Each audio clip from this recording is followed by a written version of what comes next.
Hello,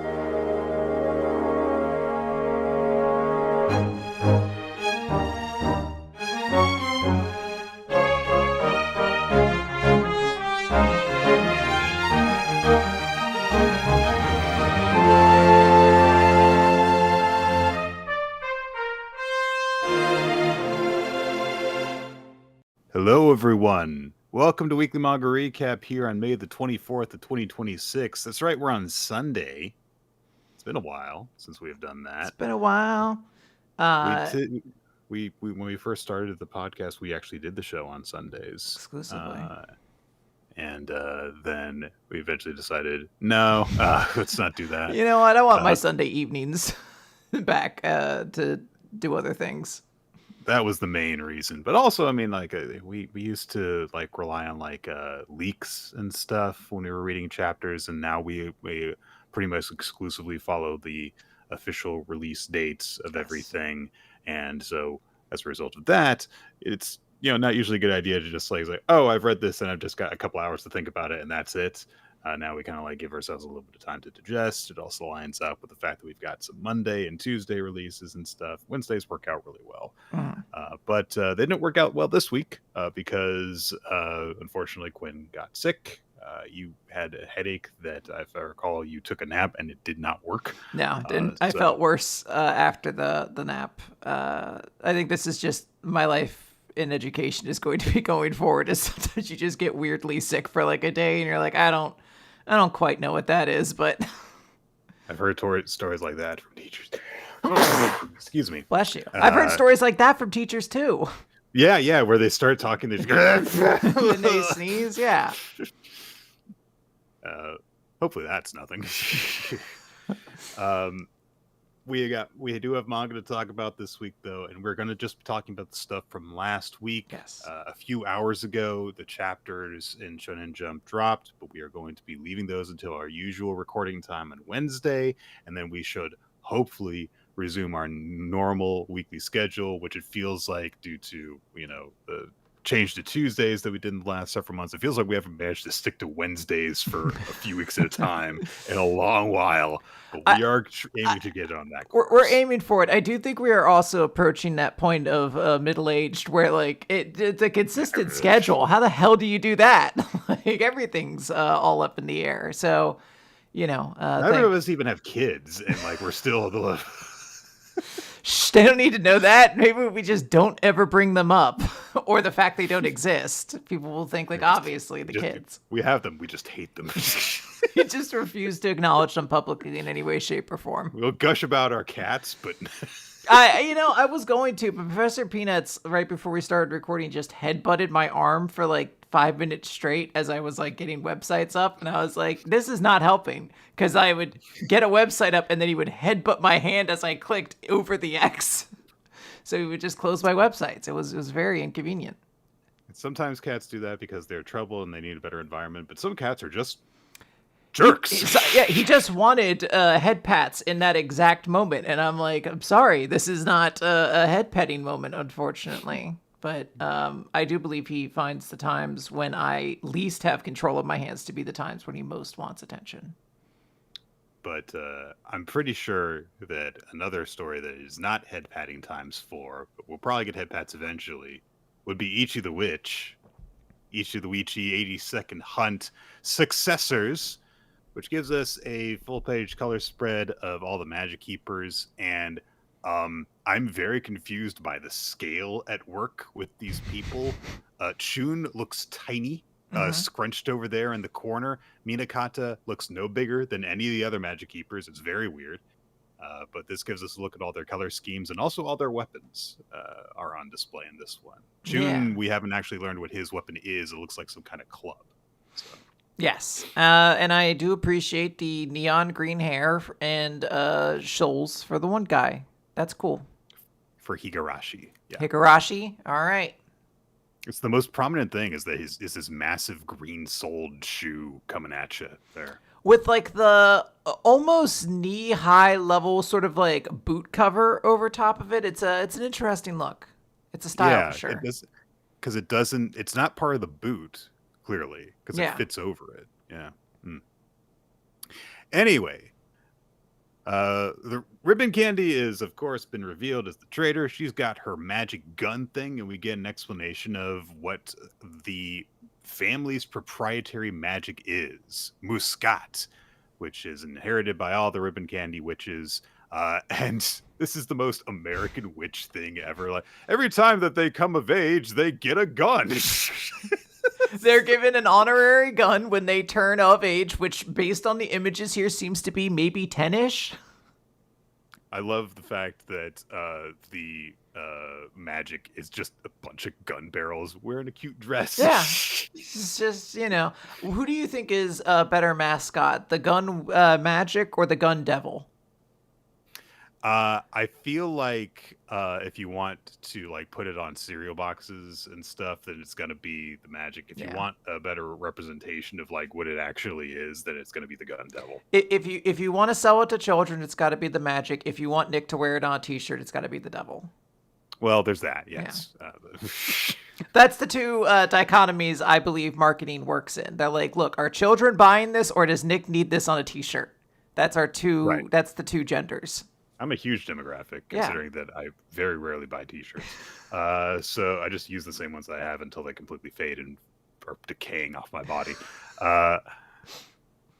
We learned that Amadoro got her machine gun thing when she was 6, so that's good. It's named the Giga Machine Gun, which I feel like doesn't even do justice to what it is, even with the prefix Giga in there. But she specifically has a huge amount of magical energy reserves, and she can fire hundreds of rounds without pause. And she has never run out of ammo during a battle before. But in this moment, we see Minakata clashes with Amadoro by bashing his giant rod thing against the barrel of her gun. He tries to get a direct hit on her, and Amadoro is clearly pushed. And Monogold is like insanely impressed by this and is like, holy shit, she's got the, as much power as Descarus, and yet Minakata is pushing her. Who is this? And now we get instead an explanation of who Takeomi Minakata is. And yeah, we knew that he was like, a fisherman and stuff like that in terms of like, the way that Ichi knew him. But then we see Chun approaching. Chun with his very off-putting. They're fine. The hat kind of makes sense when it's with their coats and stuff. When he goes to visit Minakata in the village, he's just got a short sleeve collared shirt and tie. Yeah. And then just this hat with it. It's so weird. And he says, I can help you get revenge on Fujimine, which Minakata dismisses at first. We get a narration explaining that, hey, each Magic Keeper has a personal sacred treasure that are all these different types of weapons, but they are made out of a special material called shaka wood. Shaka trees absorb magical energy so intensely that an average woman would faint just from touching them. So the anti-witch weapons are made from this wood, and that's how they disable witches, is judged by taking away their magic by smacking them with these weapons made of this magic-absorbing wood. I like that they added like sea stone prism, but like for women. Sometimes those witches just get a little bit out of hand, and then you just gotta get your big stick and then make sure they know not to stop to cause trouble. Any witch trying to use magic to seal something, you just whack her hand with a wooden spoon. No, when she passes out. So Chun explains that they have a treasure in their possession called the Sacred Pillar, which was used by one of the Magic Keepers sent to stop Fujimine, and his name was Minakata. He was the only one who managed to escape that battle alive. And Chun says that would be your predecessor. This is your family's sacred heirloom, the Sacred Pillar. So you would have inherited it normally. But other Magic Keepers call your family a disgrace. They say that your ancestor was a coward who abandoned his duty. Don't you want to clear your family's good name? And Minakata says, we didn't suffer any disgrace. You got away from an overwhelming enemy alive. That's a victory. And none of your families understand what it means to hunt as well as we do. So, yeah, at first he's like, I don't give a shit what you're talking about. So June says like, okay, well, I mean, like, I tried to persuade you, but there is one other thing. The world's got to be changed in another big way. And he presents an article from the paper about Ichi the Witch, who has recently made his debut as a witch. At which point we learn, oh, Minakata became a magic keeper after Ichi became a witch. So Chun says, like, look, we can't, just like ignore this. We have to figure out how to deal with him. And he looks at Minakata as Minakata studies the article, and we have a flashback within a flashback of him, scolding Ichi for letting that bloodlust trigger his, death for death. And he says, look, if you encounter prey that is too much for you to handle, you need to run. It can only be called a success if you return from it with your life. That is what it means to hunt. And Ichi's like, okay, but how long am I supposed to run for? Minakata's like, what? And Ichi says, well, yeah, I mean, like, if I run, it could just keep chasing after me and attack me again. So I have to think of a new best way to hunt it and prepare my fight against it and try again. As long as I'm still alive, it should be okay to keep trying over and over. That's where the real hunt starts, until one or the other of us falls. I like how Ichi says all of these things, and his mouth is as wide open as possible. So there is no assumption to be made except that he is screaming all of this out. that this also is being said with his whole chest. I mean, considering that he looks like he's 6, that makes sense for him to talk that way. As open mouthed as possible. He starts coughing, nothing changes. My nieces are turning 6 tomorrow. And when we visited them, they had this adorable habit of, when they were really excited about something, they're, can I tell you something? It's just like they wanted to like start talking about something that had come to this, but apparently like it had been impressed upon them that, like they wanted to have the floor for something. It was so cute. And that's kind of like the energy that I imagine Ichi having of like, there's something I want to say. So what if it's chasing me and trying to kill me and I have to fight it? So how long should I fight? And Minaka's like, I don't know, children. But Minakata looks down at the article and he says to himself, the hunt is not truly done. So this is a little something that he has learned from Ichi in exchange for all the stuff that he has taught Ichi. And he realizes that this is not a coincidence. Someone somewhere is trying to tell me something. My family left Fujimine in the past, but they say now that the hunt is not over. And I, along with my family's treasure, the sacred pillar, have to take her down together. And then we catch up to the present, where Minakata is continuing to go after Amadoro. He's using the sacred pillar to smash up all the earth around him. And Shun explains, like, yeah, that was like 3 months ago. And Descaros is like, what the fuck? No! Wait, he's been using this shit for like a month and a half? 2 months? What is this?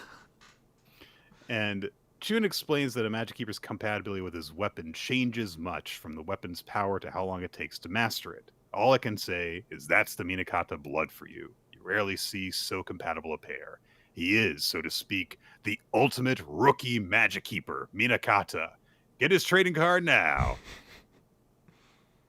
So, after only 2 months of training with the Sacred Treasure... and a few days. There's days. There's a small little note. I don't know if it's Minakata adding or if this is the narrator adding a little extra, but there's someone underneath that's like, in a few days. So not exactly 2 months. 2 months and a few days. Yeah. Give or take. So Monogold and Descaros are like, what the fuck? So Ribbon Candy looks at Minakata and says, like, all right, I appreciate your vigor. The tougher the target, the faster, the more aggressive, the better. The more difficult it is to lock my sights upon their heart or their forehead, the greater the elation when I nail them dead on. The delicate fragrance of tea and smoke, shells of magic planted daintily in the chamber. From this barrel bloom flowers of fire. If you would please, bust a cap. I don't know if I've ever heard anyone talk so lovingly about shooting guns before. And we get a look at like the true form of her magic as well, and like there's like a weird smile underneath all the gun barrels that it has. Very very intimidating. Yes. But at that moment, a little tendril of dark magic comes from the back of Amadoro's neck, and it's got a little face, and it says, "That's not right, Amadoro. It's not the magic keeper you're supposed to kill." And then Fujimine is talking to Amadoro through this little bit of magic implanted in Amadoro's neck. And she says, "What was my request again? Tell me." And that gets Amadoro to focus. She turns her gaze back towards Ichi and sets her sights on him instead. So, yeah, a lot of explanation went down in this chapter. The way that Amadoro's magic worked, the way that Minakata came into the fold. And also, a very, very big hint that maybe Amadoro's not acting under her own willpower. Maybe, just a little sneaking suspicion. Maybe there's a slight wrinkle to all this traitor stuff that was instantaneously revealed. Maybe there was something planned. Which means that maybe Fujimine is innocent too. And maybe the toxic terror magic is still alive. Yeah, and absolutely. And I can hang out with him. Yeah. This is a fun chapter. I do enjoy what we're getting with Amadoro to build up some of the lore around like the gun magic family and this weird culture of like a magic that on your 6th to 10th birthday is like, here's Uzi, this fits you or whatever, and Can you imagine like they're 6 years old. Like, here's your bazooka, honey. It's magic. And like the disappointment you would feel if you were like a 22, like this isn't gonna do any. Margaret got a sniper rifle. Like, well, Margaret's stronger. Here's your PP7. Oh man. Here's your slingshot with a grenade in it. You're like, that's gonna be good once, but what if it's like GoldenEye weapons, and so one of them just like, you get slappers. Like, God damn it. It depends if that person's odd job and they can drop down to their knees and slide across the ground to like perfect slap. Minakata's like, I don't know how to look down. It's so frustrating. The controls of this game are so bad. So I enjoy all that stuff as well. And I like us building up Minakata as well. It's like, hey, there's this guy. We've kind of known a little bit about him from Ichi's backstory, but hey, he's a magic keeper now, except he became a magic keeper after Ichi became a witch. Specifically, he became a magic keeper because Ichi became a witch and seems to have some interest in that relationship. So there's something definitely unique going on there. I'm kind of curious to see how Amadori gets out of this or like turns the tides here, because it seems like she's in kind of an outnumbered position right now. Yeah, Minakata is matching her, and there are other people around that could deal with her. And Descaros and like Marigold are both there, or whatever the Gold Witch name is. Monogold. So yeah, I'm like, it seems it's like money gold. That makes sense. It just seems like it's gonna be interesting to see how we turn the stakes around. It seems as though they're basically just approaching this from the stance of, we know she's trying to target Ichi, so we're focused on defending him. Like, if they just tried to go all out on Amadoro, they would beat her. But, of course, if she is being sent on, a suicide mission to try and kill Ichi, then that's the eventuality that they're trying to avoid. Yeah. Sorry, Professor Peanuts fell out of the closet somehow. Oh, well, good. I just heard doors swinging and looked out, and he's trotted off in cat embarrassment. But yes, I think you're correct on that. All right, Blue Box, chapter 242. What makes badminton so fun? The badminton match. The fashion. Everyone's wearing such cool outfits of t-shirt and shorts. It really inspires that part of my brain. Yeah, tennis shoes. Yep. The most fashionable of all wear. Uh-huh. Oh, you mean like basketball shoes? No. Tennis shoes. Sorry, no. No, you would never want to wear these on a basketball court. So the game begins between Yusa and Taiki. Starts off with an exchange between them. We just kind of follow it back and forth.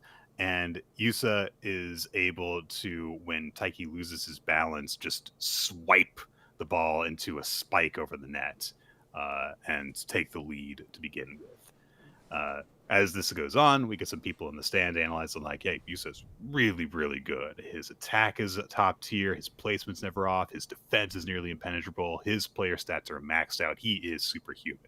And both Hina and Ayame turn back towards the guy and are like, this is Taiki's cheery section. You shut the fuck up. Hey, shut up, asshole. Dick, go away. And everybody starts cheering for Taiki in their little section there. Except for Kyo. Who is customarily just very quiet. He's thinking about the fact he has a girlfriend right now. He doesn't have another thought in his brain. He's like, oh wow, she's right next to me, but there's someone else in between us, and it's annoying me. Iozaki is watching, just kind of like very like passively observing things. And he is sitting with Hyodo and with Akari, and Akari is in her head too. I'm like, oh my god, it's Iozaki! Holy shit! Because it's just another one of the insane top tier players that she knows through her brother, which must be very awkward for her given how young she is compared to all of them. So Hyodo and Iozaki start talking about like how Iozaki knows Yusa. And he says, like, hey, you don't often find someone who is just already so polished and yet still has that room to grow. Talent is often compared to a gemstone. When I look at Shuji, I get why they say the more you polish a stone, the brighter it gets. And then he says, I've heard success in this world is about 30% talent, 70% environment. I'm sure there are plenty of different opinions on this, but I think you need luck for your talent and your interest to align and to come across in your skill set. So the difference between those that make it to the top and those who don't, between talent, environment, and luck, I wonder what they're missing. And Yoda's like, you understand, like, you have talent? Why are you talking about this like it's like other people that this applies to instead of yourself? And he says, like, it sounds like you're kind of using the idea that people who don't rise to that level as like an excuse for yourself. And you sound like you're kind of like envying them and putting yourself down. You're trying to tell yourself, I'm not reaching this level of success because I don't have some element that these guys do. You're trying to console yourself. It sounds like you're giving up on yourself. And then he just says, like, look, all anyone can do is just fight with what you got. And we get a little flashback to Iyozaki's past where, he was told by his coach, like, after he lost a match, like, you don't really think this is as far as you can go, right? Like, look, your ranking hasn't been improving. It seems like you've lost your motivation.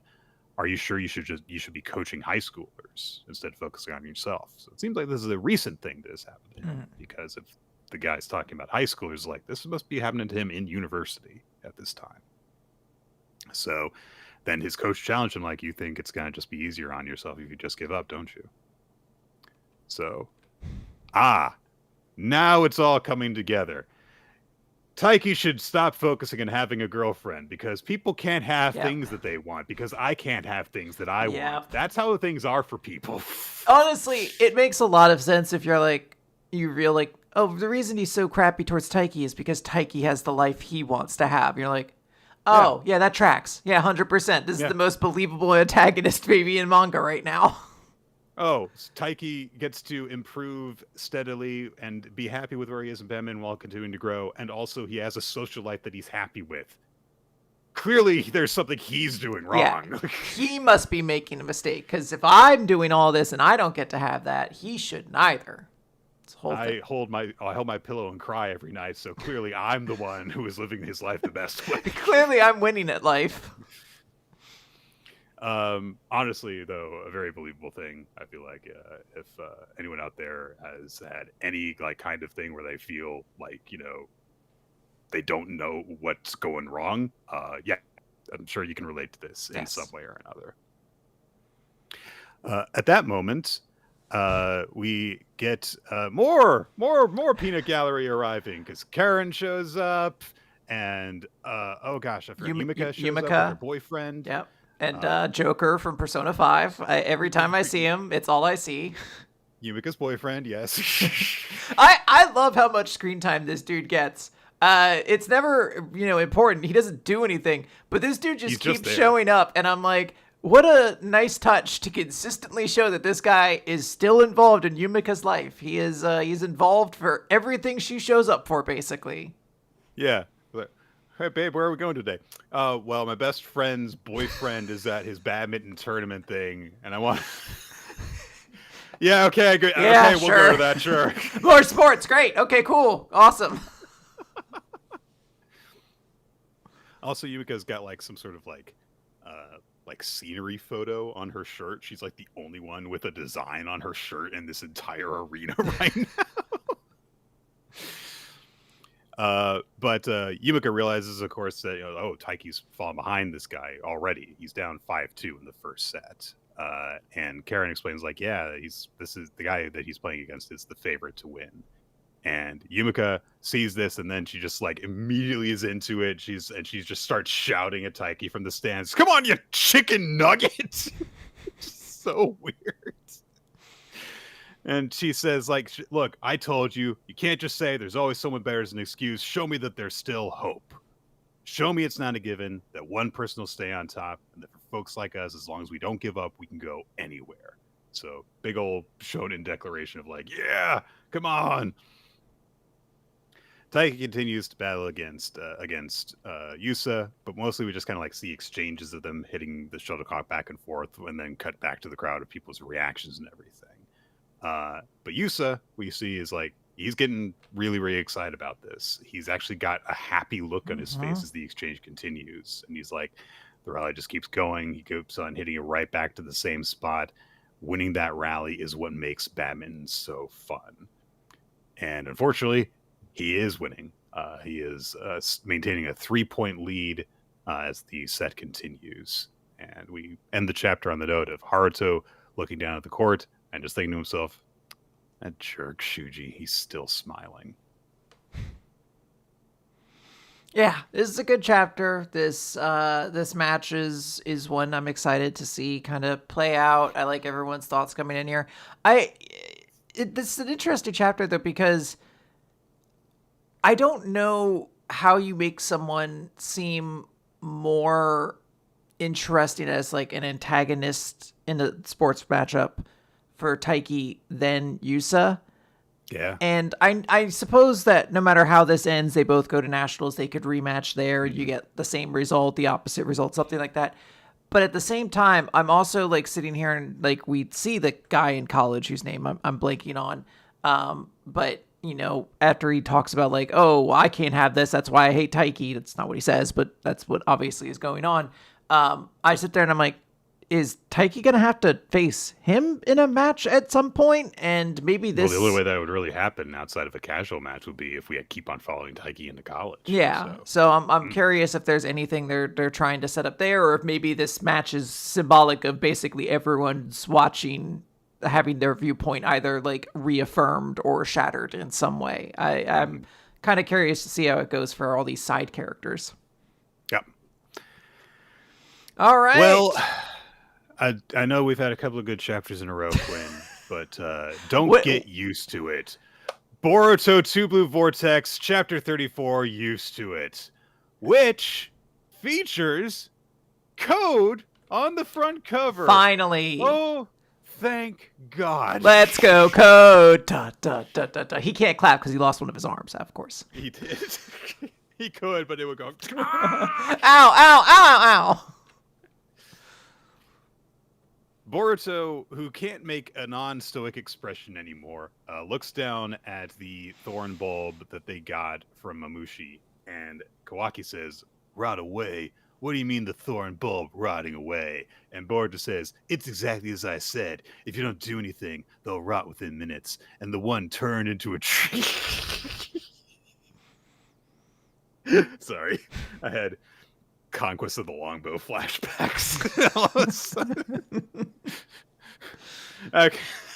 Our friends turned into a tree, but there's nothing unusual going on. We got him. Oh, man. If you don't do anything, the thorn bulb rots away within minutes, and the one turned into a tree, as in the person that divine tree was modeled on, will die. Inojin comes to. Himawari glomps him, and is relief that, he ain't dead after that scary moment where he, projected into one of the Muishis and stuff. Himawari asks if his eyes are okay, and he's like, yeah, they're just fine, thanks to you healing them right away. First of all, you don't know that she healed them. You've been unconscious while that happened, so stop making assumptions. It could have been Shikadai who healed you. You don't know. Well, this is a universe where only women tend to be healers, so I guess he just looked around for the first woman. We'll get into that. So, Konohamaru, this distracted me so much when I first read this chapter. He picks up Sarada. He picks up like she's a sack of potatoes. I know a fireman's carry is one of the most efficient means to carry someone who is unconscious. I know that. She is also like a 12-year-old girl. She probably doesn't weigh that much that you couldn't get. I don't know. There's something like very like abject about it. Like just being like, all right, let's get her back to the hospital. And I'm like, don't you need to like make sure you don't jostle her or anything? Whatever. All right, here we go. Death Valley Driver. Yeah, he's just like, gotcha. F you, do. This is the only one that I can beat in this series. That's right. I tried to defeat a girl who was distracted by her crush on me and stuff, but I failed in that and one. I so still the lost. only one I could beat is a girl who's fully unconscious. Get over here and count the pinfall. Come on. Oh my gosh. That's right. Put one in the win column for Konohamaru. Konohamaru's on the board. He points at Boruto. I'm calling you out for a title shot. Pointing up at the WrestleMania sign he sees in the distance. Chocho is like, I gotta go be present for the scene where women talk about their feelings, so I'll go with you to the hospital. Ada watches them go off. Damon comes over and asks if she's hurt, and Ada says, no, I'm okay, thanks to your protection. And Damon's like, ha, yeah. He makes a sound effect of grin. Have you ever done that? Where you smile and your teeth go like, grin. Grin.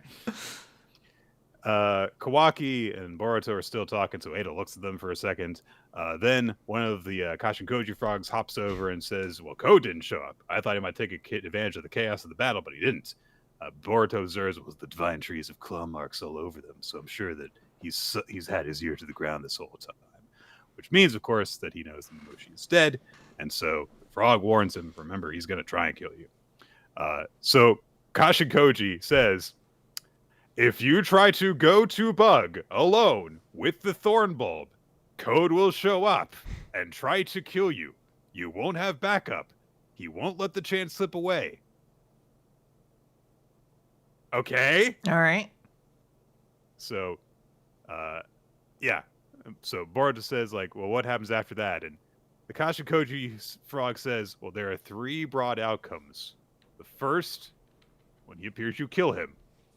I like that idea because I like killing anyone who is remotely a loose end in all of this. Mm-hmm. I was up for you killing that one politician who was doing his job. You damn betcha I am going to have you kill the guy who wants to kill you. Absolutely. Mm-hmm. Second possibility, Koda counters you and then runs away after deciding he can't beat you. And then he'd go after Sarada. And Boruto goes, huh? And Kashinkoji explains he'll take her to the divine trees as a bargaining chip, knowing that she can be used as bait to lure you with. No comment from Boruto. Cool. Okay. He just goes ellipses. Then Kashinkoji wraps up by saying the third possibility is something completely different. That's only possible now that I've told you the first 2 options even exist. Why did you tell him the first 2? Anyway, just so you know, there is a possibility that he washes his hands of the divine trees and instead throws in with us. Oh my God! Yes! Code face turn. Code on the team. Code permanent character? There's so few RPGs as good as the ones where the villain suddenly turns and joins your team, and Code joining the heroes would probably make me unironically a fan of Boruto for at least the first chapter. You know, all those things with, the trope with the RPGs of like, oh yeah, the enemy that you fought was really strong when you fought him, and then they join your party and they're suddenly way weaker. Yes. Code's done all of that for you. He's already way weaker. He's already depowered himself. If anything, he would have to get stronger to be on your team. Come on, let's do this. And so Kashin Koji says, like, well, I've told you these two possibilities, but there is, now that I've told you those, the possibility that he would throw in with us. But the likelihood of that is almost nil. So just kill him. What? This guy is the worst tactician I have ever heard. He says we have the potential to have a new asset on our side. But no, just kill him. I understand if you say, out of an abundance of precaution, you should not count on that possibility, and it would probably be better if you kill him. But that's not what he says. He says, but that's not going to happen. So just kill him. Yeah. If you think it's not going to happen, why did you tell him this then? Yeah, if that's not an outcome that you're actively pushing towards, and it's only possible by telling Boruto that the first two options were going to happen, then why even bring it up? Why not just not say anything and then let Boruto maybe the only way it would happen is if Boruto accidentally stumbled into it. Here's an idea. Just lie to him. Yeah. If you don't want to have Boruto look out for the possibility of winning Code over, just tell him the only two potential futures are you kill him or he gets away and kills Sarada someday. Just tell him that. Kashin Koji is like meant to be this mysterious future seeing character, and he is so bad in that role. He is not mysterious. He's bad at seeing the future. Like he's really inefficient. He stinks. He's really ugly. He's like, I'm a clone of your dead master. Yeah, but Jiraiya knew well enough not to grow an ugly beard. Yeah. You're always covering your face with this hood. It's a terrible look. Ugh. Boruto says, well, the Thorn Bulb is fading. I gotta go. I don't have time to agonize over my decision anymore. So he starts to head away. He pauses to look over at Inojin and says, that was brilliant, Inojin. You can keep your hair for now. I think once he mentioned that Inojin would have to shave his head, maybe. I did sit there after I read that line. I was like, that must be a reference to something. I don't remember anymore, but it has to be in reference to something because it's a very odd line to just say out of context. Another frog hops over. Okay. This one's got communication from Amato for Kawaki, I guess. Amato wants to talk to him. Okay. Boruto shows up at the divine tree where Bug is. He uses his special eyes to see the claw mark in the tree so that he knows Code's going to attack him. And Code, like full... he has a full monologue as he's poking his iron claws out of the trees. Come here to serve Bug. I need to be honest, I did not get the chance to read this chapter before now, so every page has been a new discovery, and I really do love, we get an entire, sequence explaining everything that's gonna happen, and Code, fucking sucker that he is just saying that being like, my plan is about to come to fruition, I have you now, Boruto. That's right, come towards the tree. My claw mark is on the other side of the tree, so you don't know what it is. My super obvious massive leather strap is on the other side of this tree, so you can't see him going to get you. So Code mocks Boruto in his head for being a fool, coming to save Bug, that, he has no moral reason to save in Code's mind. That is an accurate assessment. But he does say, I thought you might come, though, because that's the kind of guy you are. Now come closer, you poser hero. I'm gonna get you. Cut away from there to possibly the worst scene in Boruto history. Oh boy, I'm excited. Sarada wakes up in the hospital. Sumire is looking after her. And she says, hey, it's okay. Mamushi's been defeated. You can relax. Sakura is also there, and Chocho is also there. But they're like wearing camouflage robes in the side of the room there. Sarada looks over at Chocho, her friend. She looks over at Sakura, her mom, who gives her back her glasses. And she says, she gestures with her fingers, says, how many fingers am I holding up? And Sarada's eyesight is now blurry. And Sakura's like, yeah, I figured your prescription doesn't fit anymore. Your vision has deteriorated from using the Mangekyo Sharingan. And this is a rule that was in the original Naruto, which was like, yes, after Mangekyo Sharingan awakens and stuff, then your vision like will gradually deteriorate unless you do, unless you kill your sibling and take their eyes, basically. So Sakura warns, your sight's going to get worse the more you use it. And you'll eventually go completely blind if you keep on doing so. But Sarada pauses, and then she says, like, I'm sorry, Mom, but even so. And so Sakura takes Sarada's glasses off of her and pulls her into a hug. And Nick, I for don't a know what second, you it mean. looks This is a very good scene. This is a very charming scene that finally shows Sarada having a moment with her mother. And then Sakura says, I know, I won't tell you to stop, because it's something, a strength that you yourself brought into being. When you deemed you needed power in order to do and protect what you wanted to. So long as you're aware, I'm cool with it. I won't interfere. You want to help Boruto, right?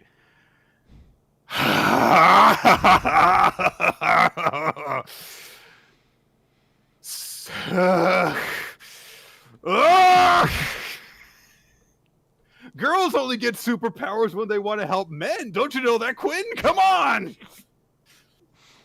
So... You know what? In a weird way, the bad writing of the original Naruto makes sense here, because this is also what Sakura kind of did, in a way. Well, to make things even worse, Quinn, then on the next page, Sakura says, you really are my child to be willing to cast everything else aside for the sake of a single boy. She's like, my girl, like daughter, like mother. It's like, look, I understand that you want to, like hold true to the legacy characters by like having their kids, move on by following their examples in some way. This was a bad part of the original series. You shouldn't do that. And you shouldn't call attention to it. You should call attention to how that was the only thing that Sakura ever fucking did. Ah! But was she ever punished for it? I mean, yes, she was almost killed. She was almost killed for it once, but that didn't happen. So really, in Sakura's mind, she's like, this is the way. You just devote yourself single-mindedly towards supporting a man, and at the end, you get to marry him. Even worse than that, there was like the third chapter where they were training with Kakashi, and Kakashi made the observation of like, yeah, the girls at this age are just more interested in guys than they are in being ninja. Like, girls. And the series did nothing. There, he was 100% right. In 700 chapters. It's like, no, he was right. That, yeah, she was just like fully interested in Sasuke the whole fucking time. And that's the only thing she ever did. She kept on saying she was growing beyond that. But now she's like saying, as a fucking adult, oh, you sure are just like me, being willing to give up every part of yourself for a guy. And then she says, you're also like your dad, though, because you're going up against something massive, and that's it. It's like, yeah, okay, fine. Sakura says, I will always believe in you and your dad, no matter what. Besides, I'm used to it. I am being lectured to about my family. No, you're not. No, you're not. What have you ever been lectured to about your family? I've been lectured to about your husband, maybe. I was going to say, I assume that she just means I've been lectured to enough about Sasuke, and I guess maybe residually Sarada once or twice, and that's her justification, because I was like, do we even know who her parents are? We do. Okay. They've shown up a couple times. Like, I actually know what her dad looks like because he's got a crazy weird design. But like they never did anything. So maybe they did stuff in filler, I don't know, but there's so much Naruto filler. Oh my god, what is up with that hair? I know, yeah. Sakura gets called away by one of the other doctors, but before she leaves, she shouts at Sarada, and then takes a breath and goes, "Oh yeah!" She does the Shanaro thing that she did as a kid, and then just leaves. Just that's it. She just leaves. You know what? Slight props for them acknowledging something she used to do that was like creative and interesting when she was younger, and acknowledging it. You know that comparison. Bleach never acknowledged Orihime's weird spaciness that she had before, so I guess that's something. And Chocho goes, "I've always wondered what's that supposed to mean." She does that. Sarada's just I don't know. I don't know.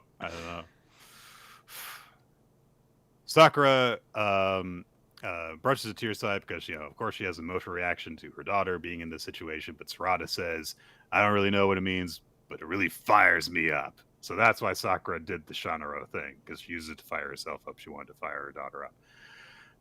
The scene's not over. So Chocho looks over at Sarada and says, "What's been bothering me? Why you're so desperately championing a traitor like Boruto instead of your previous best bud Kawaki. But after fighting side by side with him this whole time, I realized that in terms of battling for Konoha, Boruto's legit." So, a little prop to her that she is able to see what's going on around her, being like, that dude actually kicked a bunch of ass to help us out, and maybe things are kind of going on that are different with him. Yeah. But then let's take all those props away, because she follows up by saying, "Also, he's really hot. I can totally see why you're into him." Then she says, "Kawaki too. It's still a mystery to me when he became such a baddie." And I have to say to the translator of this series, I don't think you'd understand what it means when someone Chocho's age calls someone a baddie, because it's really weird that she says that. Also, Chocho is the first person to make the observation that Kawaki looks nothing like Naruto, allegedly his father. Yeah. So, yeah. And then Chocho's like, "But hey, we haven't really gotten a chance to talk to you. We should do some catching up." And then she says, "Oh, and you too, class rep." And Sarada's like, "Actually, it's Sumire, not class rep." And Chocho's like, "Oh, it's something happened that I missed." And then Sumire, in what I can only imagine is an attempt to completely break away and reinvent herself the way that young people do, where I don't want to be called the nerdy kid, so I'm going to show up wearing cool clothes and stuff. She does an idol pose and goes, "Sumire in the house." All right. What is happening? Is that a gimmick she used to do? Or is she just no one's paying attention to me? I don't know if this is a Boruto anime thing, or if this is just a random new thing that she's doing. Okay. Because again, sometimes young people just do things for no reason to be different. Anyway, we leave that scene, finally. Let's go back to everyone's favorite. Boruto is approaching Bug's tree while Code is out to definitely surprise attack him, and does so in the most inefficient way possible, because he tries to swipe around the tree. He's like, "I've got you." Boruto immediately counters it. He goes to unleash Uzuhiko and go after Code with it, so Code has to break off from his attack and instead dart around Boruto to safety.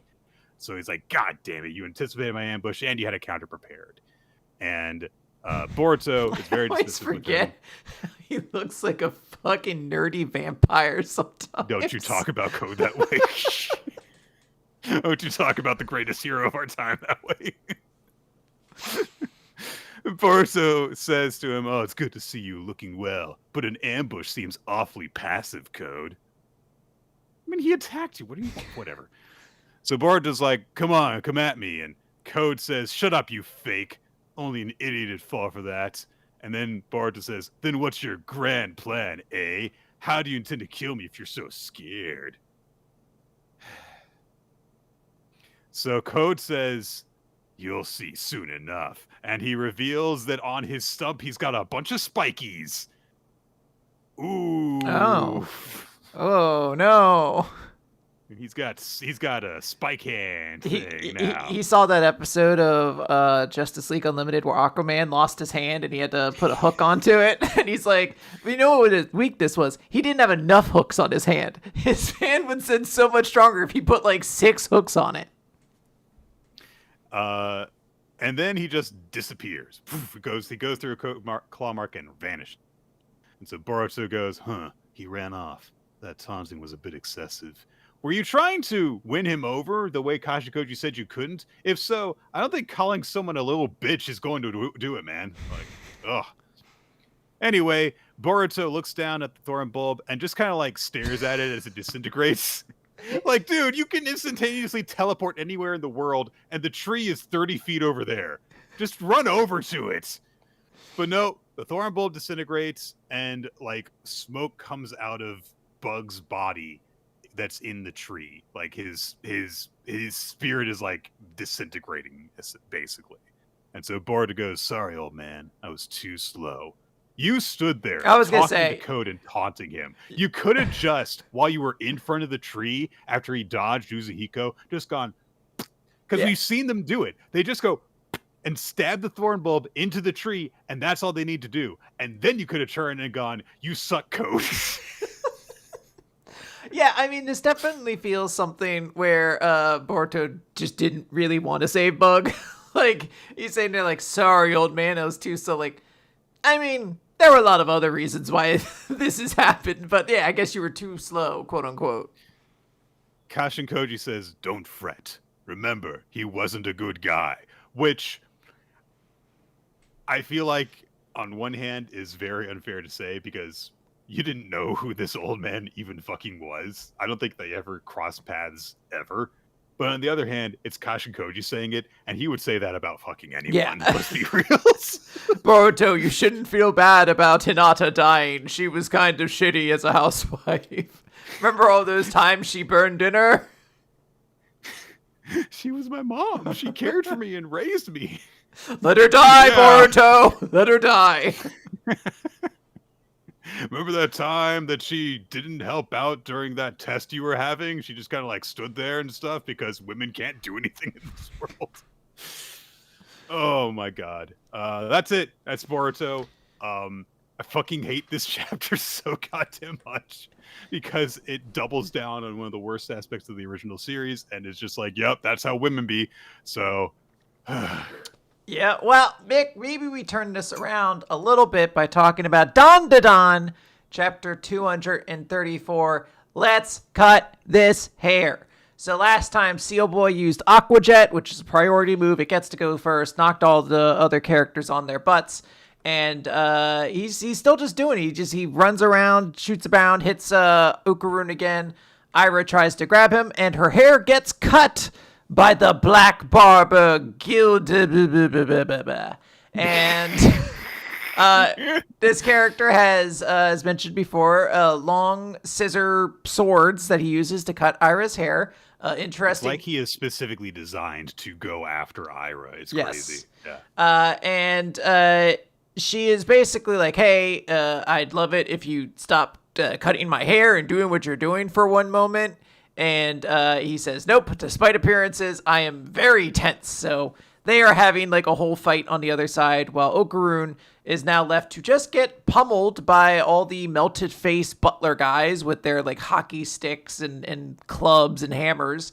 And then the seal comes back and just slams him again and transforms out of his seal form and then just starts battering Okarun. It's pretty savage. This boy, I guess, is good. He still has the physical physique from training for so long. Otherwise, he would be dead by now. Yeah. If otherwise. I don't know why. The seal guy says, "I may pretend not to look, but actually, I'm staring." Boomerang briefs. I don't know what that's meant to convey. But he does hit Okarun with a very powerful attack that sends Okarun like into a wall. And at this point, he is more or less down and out. He is like kind of like a heap on the ground at this point. Our seal guy explains that he is the captain of the second company of Vlad's personal guards, the Sea Lion Man, Blagovec. or something like that. Gleboyevich. I'm going to call him Seal Man. And he just asks Okarun to accept his defeat, acknowledge it. Ira keeps trying to fight back, but her hair just keeps getting cut off. And we see that Black Barber is like, yeah, look, your Silky is basically powerless before me. Accept your defeat. There's no other option for you. And she's, and as long as you do, we shall take your acrobatic Silky as a bonus. We have one of their little minions pop up. They sort of do like that ninja teleport in move to be like, we have received word that Injoji and Ayase have been captured at the dinosaur exhibit. And, obviously that makes Ira very concerned. What happened to Momo and Gigi? And then Black Barber asks, what about the alien and the other one? And they have disappeared, Nick. Ooh, what's going on? And Okarun starts to kind of stir just a little bit, saying, you won't get away with it if you dare to harm Momo. Barber's just like, well, look, if you just accept your defeat, then all your friends will be released. But Okarun continues to say, I don't have powers.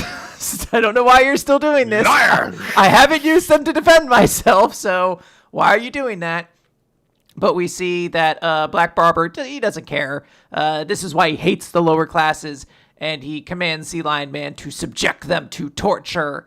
Everyone continues to say, please stop, don't do this, he doesn't have powers.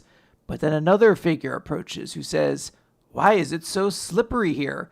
The floor is all frozen. But the real question is, why you people have such weird hairdos? And Nick, it's the barber guy who's walking in sideways.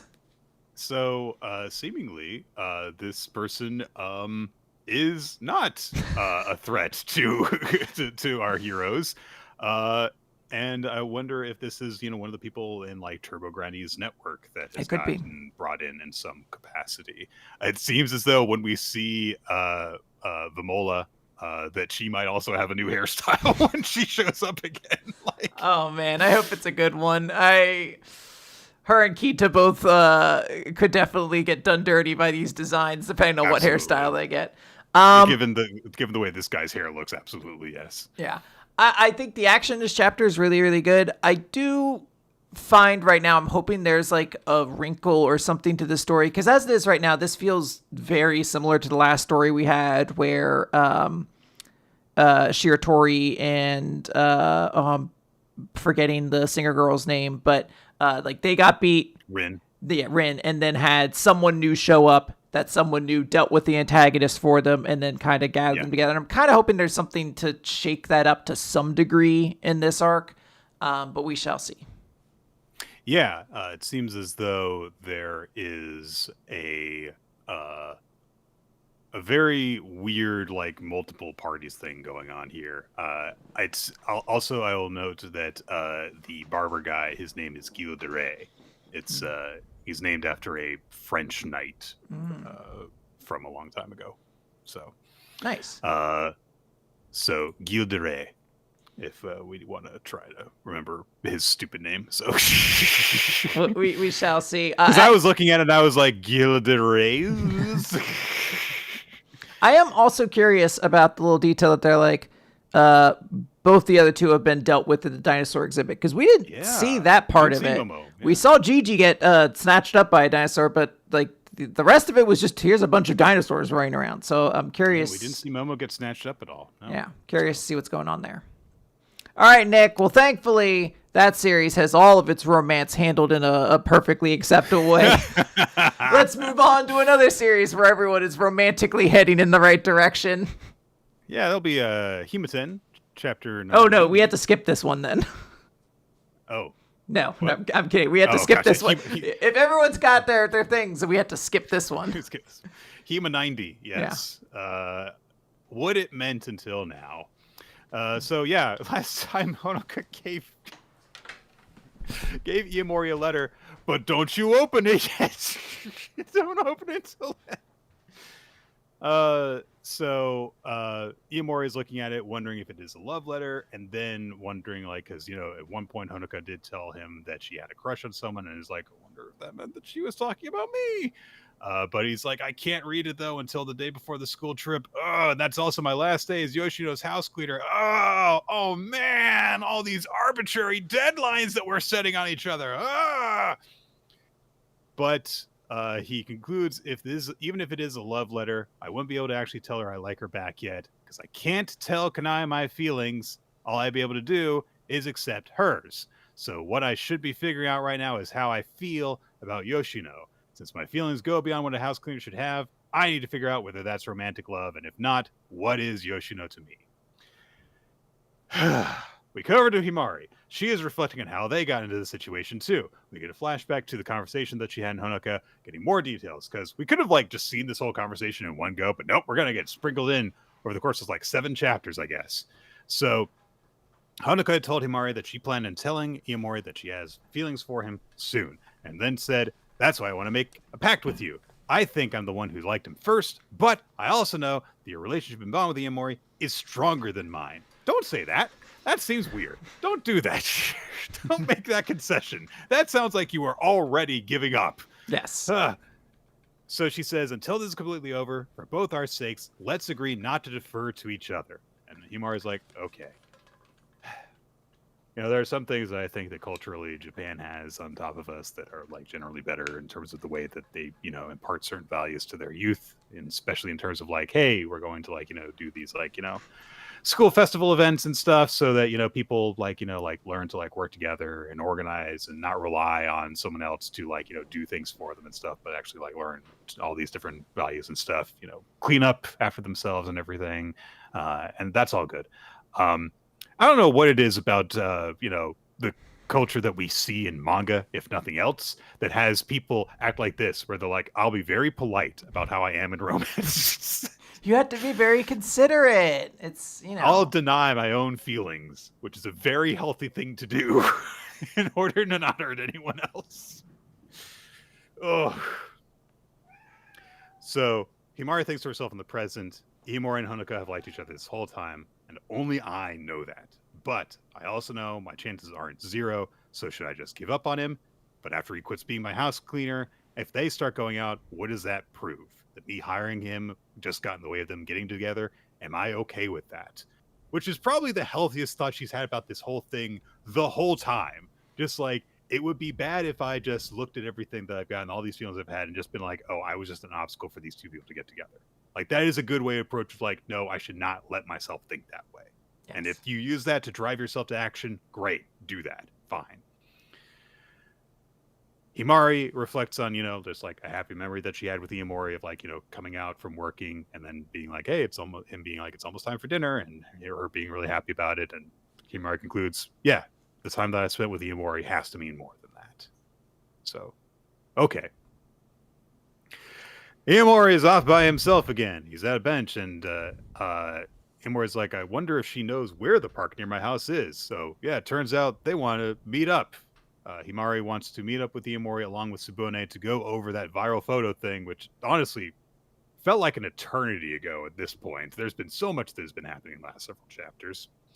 And so, yeah, they figured out exactly how they're going to approach the scandal of, oh no, she was with a boy her age. Ooh. Fucking idol culture. Tsubone shows up with Himari. And Tsubone says oh yeah, let's get started. But Himari spots the swings and goes to swing on the swings. And it's all right, good for her. Living her best life. Has a little bit of that. I don't know. There's a small part of me that's we're having an important meeting. She's swing set! Runs over to it. I'll be you couldn't have held this together for 5 more minutes while we figured out what's going on first? You can clearly have a serious conversation while you're swinging on a swing, Quinn. Come on. Well, she's not right now. She's going wee. Wee. By the way, I think we should see other people. Hey, Hina and Taiki had a serious conversation when they were on the swings before. Yeah, there wasn't a point. Well, you know what? I shouldn't say that. I don't remember that chapter that much, but... And Himari just says like, yeah, I've been passing by this place a whole lot since going to this school. I'm not sure if I'll ever get to do it, but I'd like to go on a date to a park. Well, I guess we know how Himari and Iyamori's first date's going to go now. Thanks. But anyway, so Tsubone's like, I mean, like, you could basically like go on a park date the way that you're dressed right now. And so Iyamori just kind of like is like kind of left to consider like, oh, that's like the type of relationship that Yoshino would be interested in. Anyway, so they get into the explanation, which is that Himari is going to make her first picture collection. And she explains, yeah, I was actually like, kind of starting to plan on this last year. And so Iyamori's like, are you talking about like Miss Himeno's collection? I should hope not. That was specifically pictures that Himeno made when she was not allowed to take raunchy photos as an idol. So hopefully not that. Himari's like 16. No. But I like that he only has one like source of like he's like one like logic point for this. If she's like, I need to write a book, and he's like, oh, like a pornography magazine? And she's like, no, there's other books that you could write. There are? Iyamori, what have you been doing during summer reading? Nothing. Let me see those Garfield books you said you've been reading. Oh my god, he's naked in almost all of these. Garfield's a cat. He's always naked. Not like this. He's never been putting the goods on show like this before. Jesus Christ. So the idea of the book is it's not just going to be like, oh, a picture collection is going to have like, her outfits, makeup, a Q&A, a whole big like, tell-all thing all about herself for her fans and stuff. And so, like she's got this incredibly multifaceted life. So Tsubone says like, yeah, she wants to kind of like, represent like, hey, she's a talent, she's a model, she's an influencer, but also she's like, works independently and she's a student, all that stuff. All that wants to be represented in the book. So we're going to show a day in the life of her as a school student / company president. And that's what we've come up with. And so, yeah, Himari's like, and I want to include you in that of you working as my house cleaner. And so that would also then address like, oh, why they were in that photo together, basically. So they're just basically going to put the truth out for everyone instead of like having all of the, rumors circulate about it. Iyamori, brings up the fact that in like the first chapter, Himari said like, if anyone knew how she lived, it would ruin her personal branding and stuff. And he says, we've only been keeping this a secret because you wanted it. But Tsubone says, look, the fact that she hired a student as a house cleaner, that's actually very on brand for her. So if we just convey the kind of relationship that you have, I think the fans would just be totally on board with that. And Iyamori's like, but what if that gets a negative reaction too? They're posting it on the internet, Iyamori. Yeah. It will get a negative reaction no matter what you do. But Himari says, like, look, the truth is, I actually just want to tell the world about you because otherwise I wouldn't feel complete. Which is like, oh, that's actually very nice. And it very much just kind of like gets moved past very quickly. But that's an incredibly, like, even if there was no romantic feelings between them, that would be an incredibly intimate thing to say to someone. Like, I don't want to keep you a secret because you are part of my life. Yeah. Yeah. So they ask him what he thinks, and Iyamori, relates, goes back in his head like, okay, before I quit with her, I've got to figure out what my relationship with Yoshino is. So in that case, he agrees to it, but on the condition that I want to see what you do first. So this is a weird thing, especially in the context of like the most recent chapter of Hima-Ten actually came out earlier today, and I read it prior to this. There's a lot of stuff that gets brought up in that chapter that I am stunned we've not gotten in this series before. So this is a very weird time, I feel like, to do some of this. This has been a bit of a frustrating couple of chapters of Hima-Ten recently, as we continuously exist in this point of like kicking the can down the proverbial road until another condition has been met. And this chapter is another situation of that, of just like, well, okay, we can advance our relationship forward once I get to observe you throughout a workday, and at some point soon, I'm gonna have to read that letter, and then after that, I'm gonna have to give Himari my answer about her quitting and all that. There's a lot of those things, and I think a lot of people seem to have had any enthusiasm they've had for this series kind of tampered a little bit, and I completely agree that I'm not necessarily as into this story as I was, 40 chapters ago or whatever. I don't know how to 100% feel about this series as a whole because it's, very clearly ending soon. And it's not a super long series. It's only ran for about 2 years. So it's not quite hit the 2-year point yet. It's an interesting place to be like, maybe this is just like an ending for a series so the author can try to come back with this feels like a harsh way to say this. I wish I had an easier way, but like maybe like a more well-built premise for the story they're trying to tell. I feel like there's a situation right now where Iamori and Himari are the two who should be the couple, but they don't necessarily have like a great chemistry with each other. Which is crazy because they used to. Yeah. But at the same time, I don't feel like Honoka and Iamori is an ending that is satisfying for a manga. They're just both too normal of people on their own. So I don't know. It's this weird place where I'm not really sure what I'm expecting from any kind of conclusion going forward, but I'm just kind of disappointed going into all of it a little bit. Yeah. This is definitely like the biggest success that Genki Ono has had thus far. I think that we actually did read the first few chapters of their first Jump series, Full Drive. It was like a table tennis manga.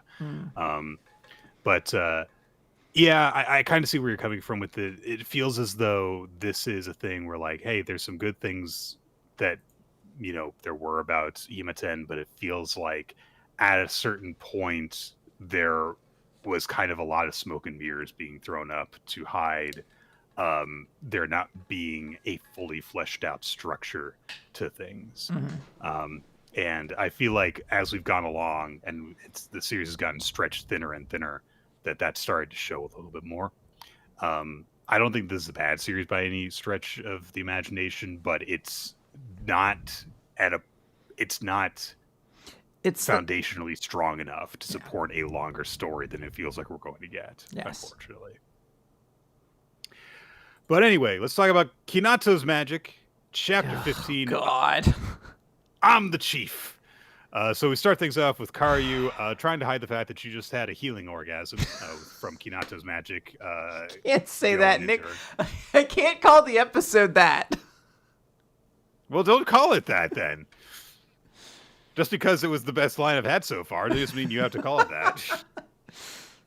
So Karyu immediately afterward just goes, it didn't work on me at all. Just like clearly like, lying because she's like super embarrassed about it. And Kinato's like, oh man, no, I'm sorry. Please give me another chance. I'll fix whatever's bothering you. And he just goes to do it again. And Karyu's like, no, stop. She's like walking bow-legged like, this didn't have any effect on me. No. No, your healing magic sucks. So Latna is like, well, clearly his magic's not working. That's an attack. And she starts to attack along with all the other Majo. But then the chief descends on everyone, her big, massive cloak getting in the way of all their attacks. Everyone immediately stops and bows to the village chief and stops. And so then afterwards, the chief speaks to Karyu and says, how's the boy's magic? And Karyu starts to go like, I was totally, it wasn't effective at all. My body was fine from the start. And Latna, who apparently is just playing the most blunt musclehead character, just points her and says like, you said in the bath the other day you were aching all over. It's like, so yeah. The chief turns to Kinato and says, I'm going to take these two into my custody. And grabs Kinato, grabs Jien. And Jien's like, I don't know what's going to happen here. This seems bad. One of the other Macho steps forward, and this is another captain, Sazaku.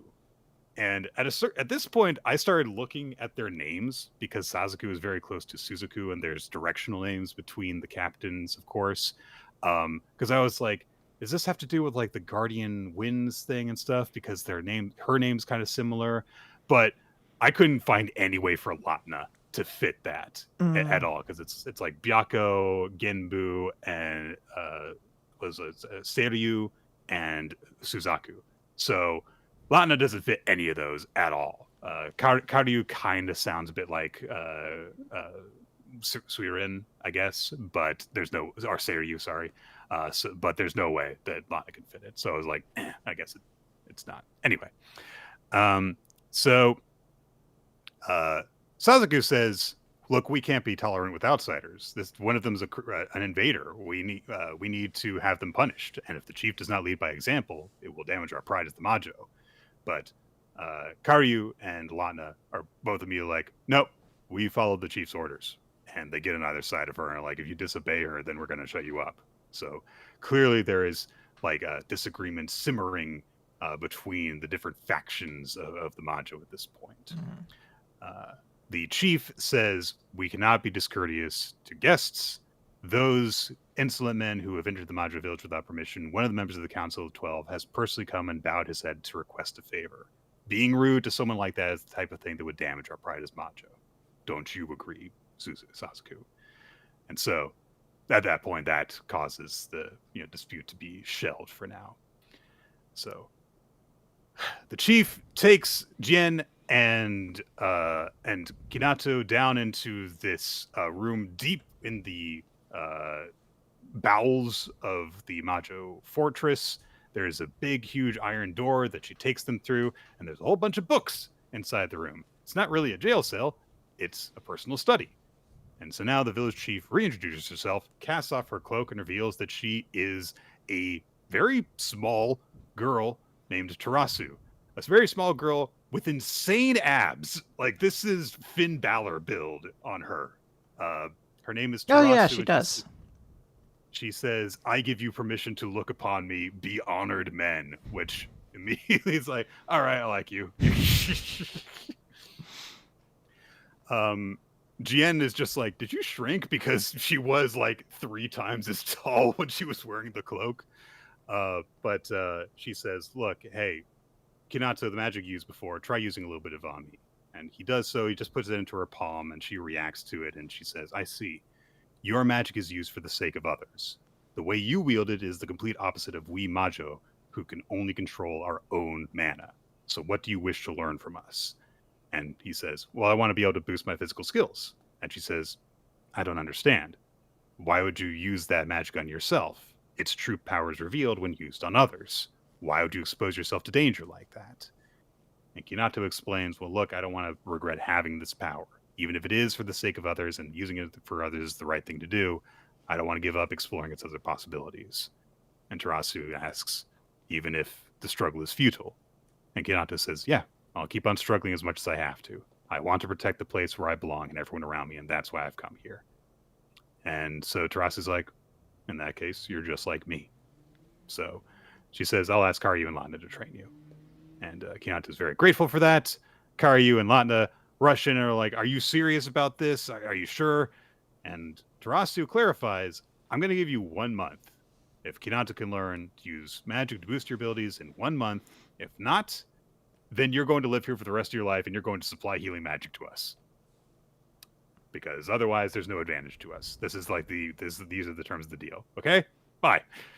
And she leaves them so the Kinato can start training, and thinks to herself privately, "It is unusual for us to have outsiders here. Maybe they can provide a breath of fresh air to our village.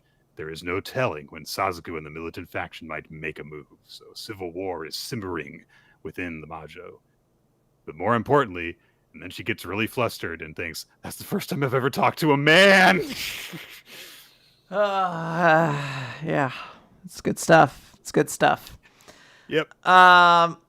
If you ignore the Shokugeki no Soma level reactions to a boy touching these women that is happening, it's not bad as a chapter.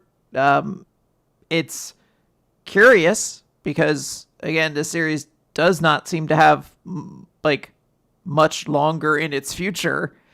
So a training arc, it kind of like maybe the last 10% of this series is an interesting move. But I guess they wanted to get this story out there.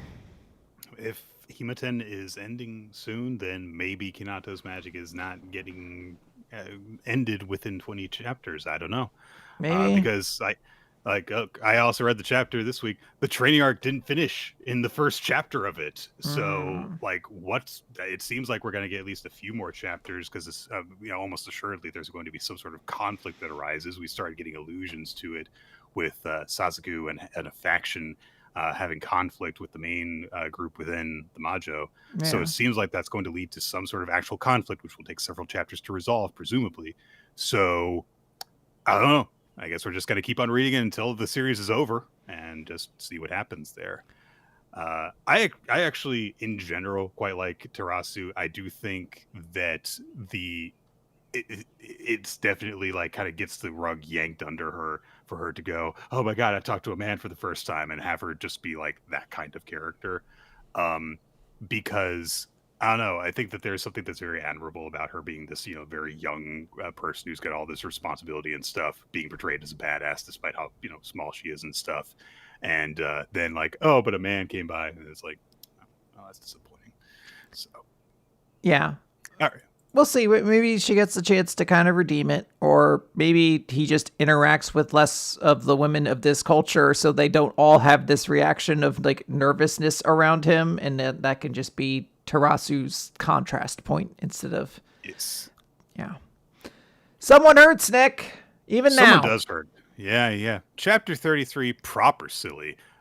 We see a scene of Mimei and Mizuo in a field of sunflowers. Mizuo turning to Mimei and saying, do you know what sunflower means in the language of flowers? No, I don't. What does it mean? Pretty like a rose. He's like, it refers to another flower in the definition. That's so stupid. The cover page this time is Kurage getting her bangs ruined by a strong gust, and she looks really upset about it. It's very silly. Yeah.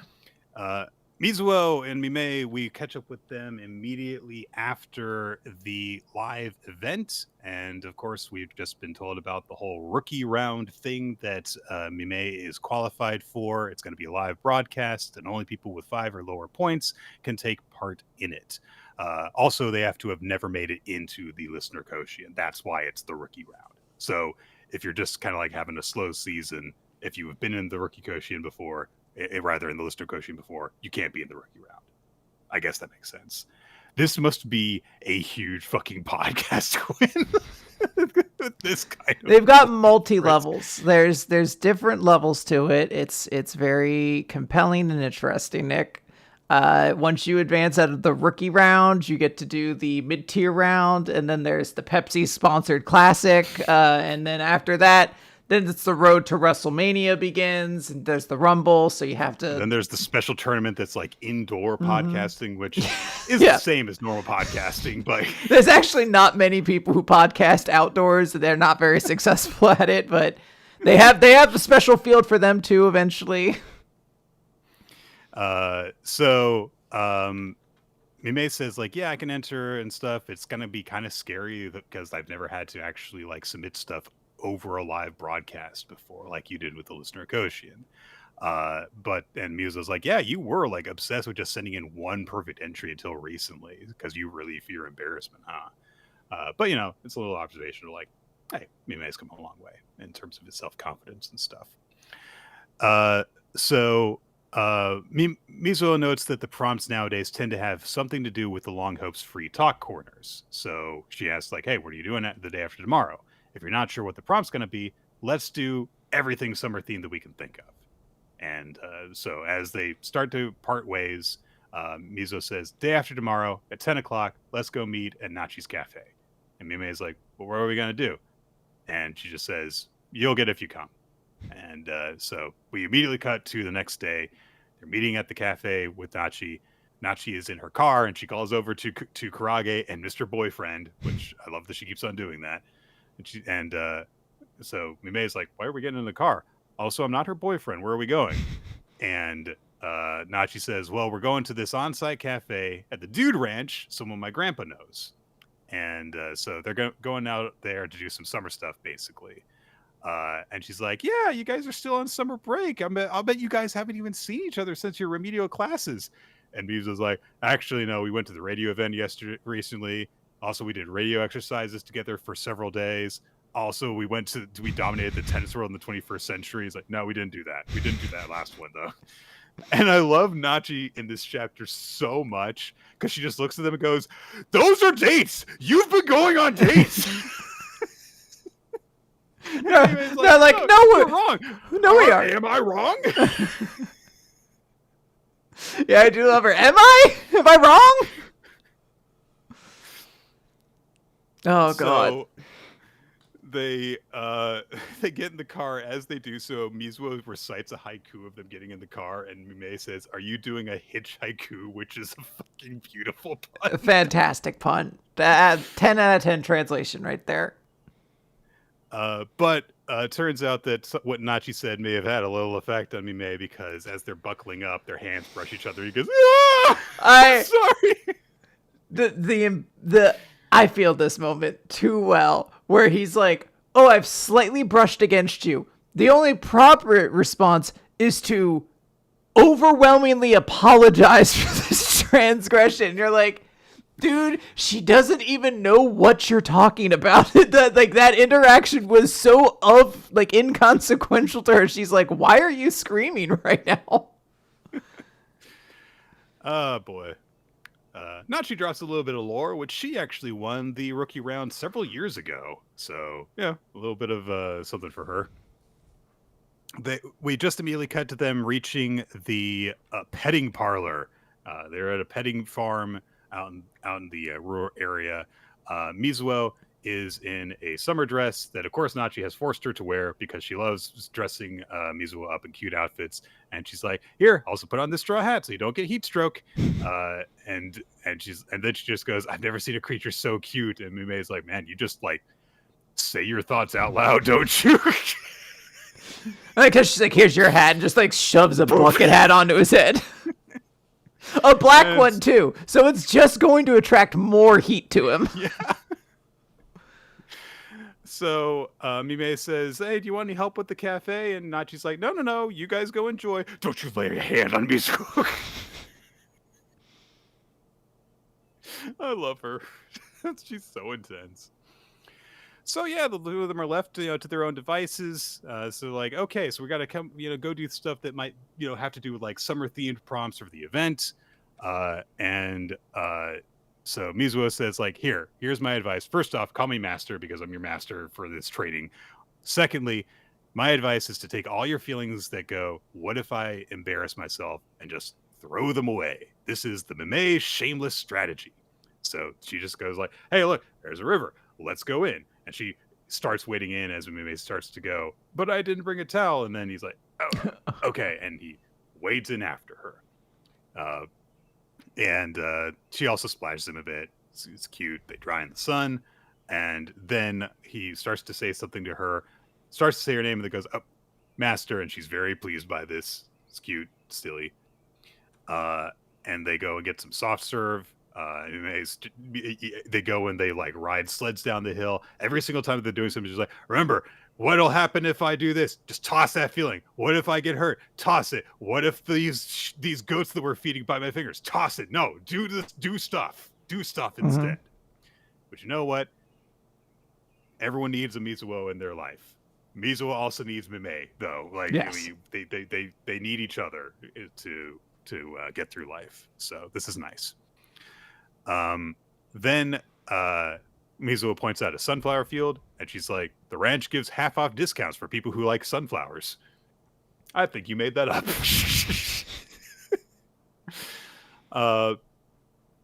Mimei says aloud, I wonder why funny people are cool even when they're uncool, because I can't really seem to pull that off. So we've encountered this conversation before, Quinn. Yes. With this is why stand-up comedians are the coolest. Yeah, Showa Shoten, yeah. Yes. And Mizuo explains it in she couldn't explain it in worse terms. So she explains it in slightly better terms, which is if people consider you funny, people are laughing.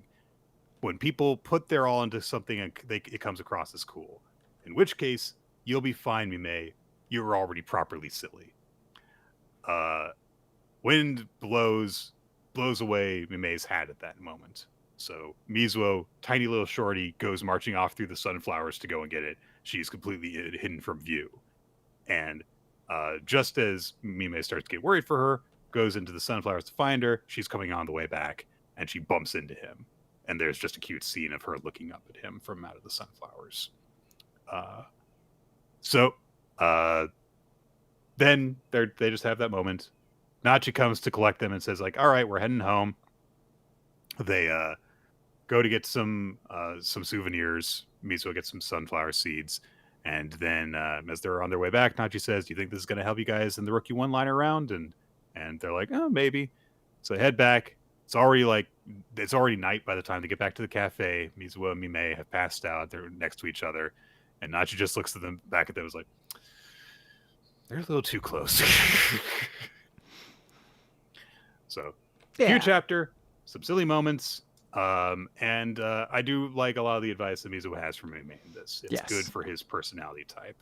And also, I'm glad that we don't have some like big stance that she makes about like, oh, you know, like, yeah, funny people are cool and stuff. It's just like, well, no, like people are relaxed around funny people. They're having a good time. And also when you put your all into something, people think that's cool too. Exactly. That's it's a better way of wording the like stand-up comedians are the coolest people when you think about it or whatever. It's nice to be able to just be like, look, it's important for this reason and establish that.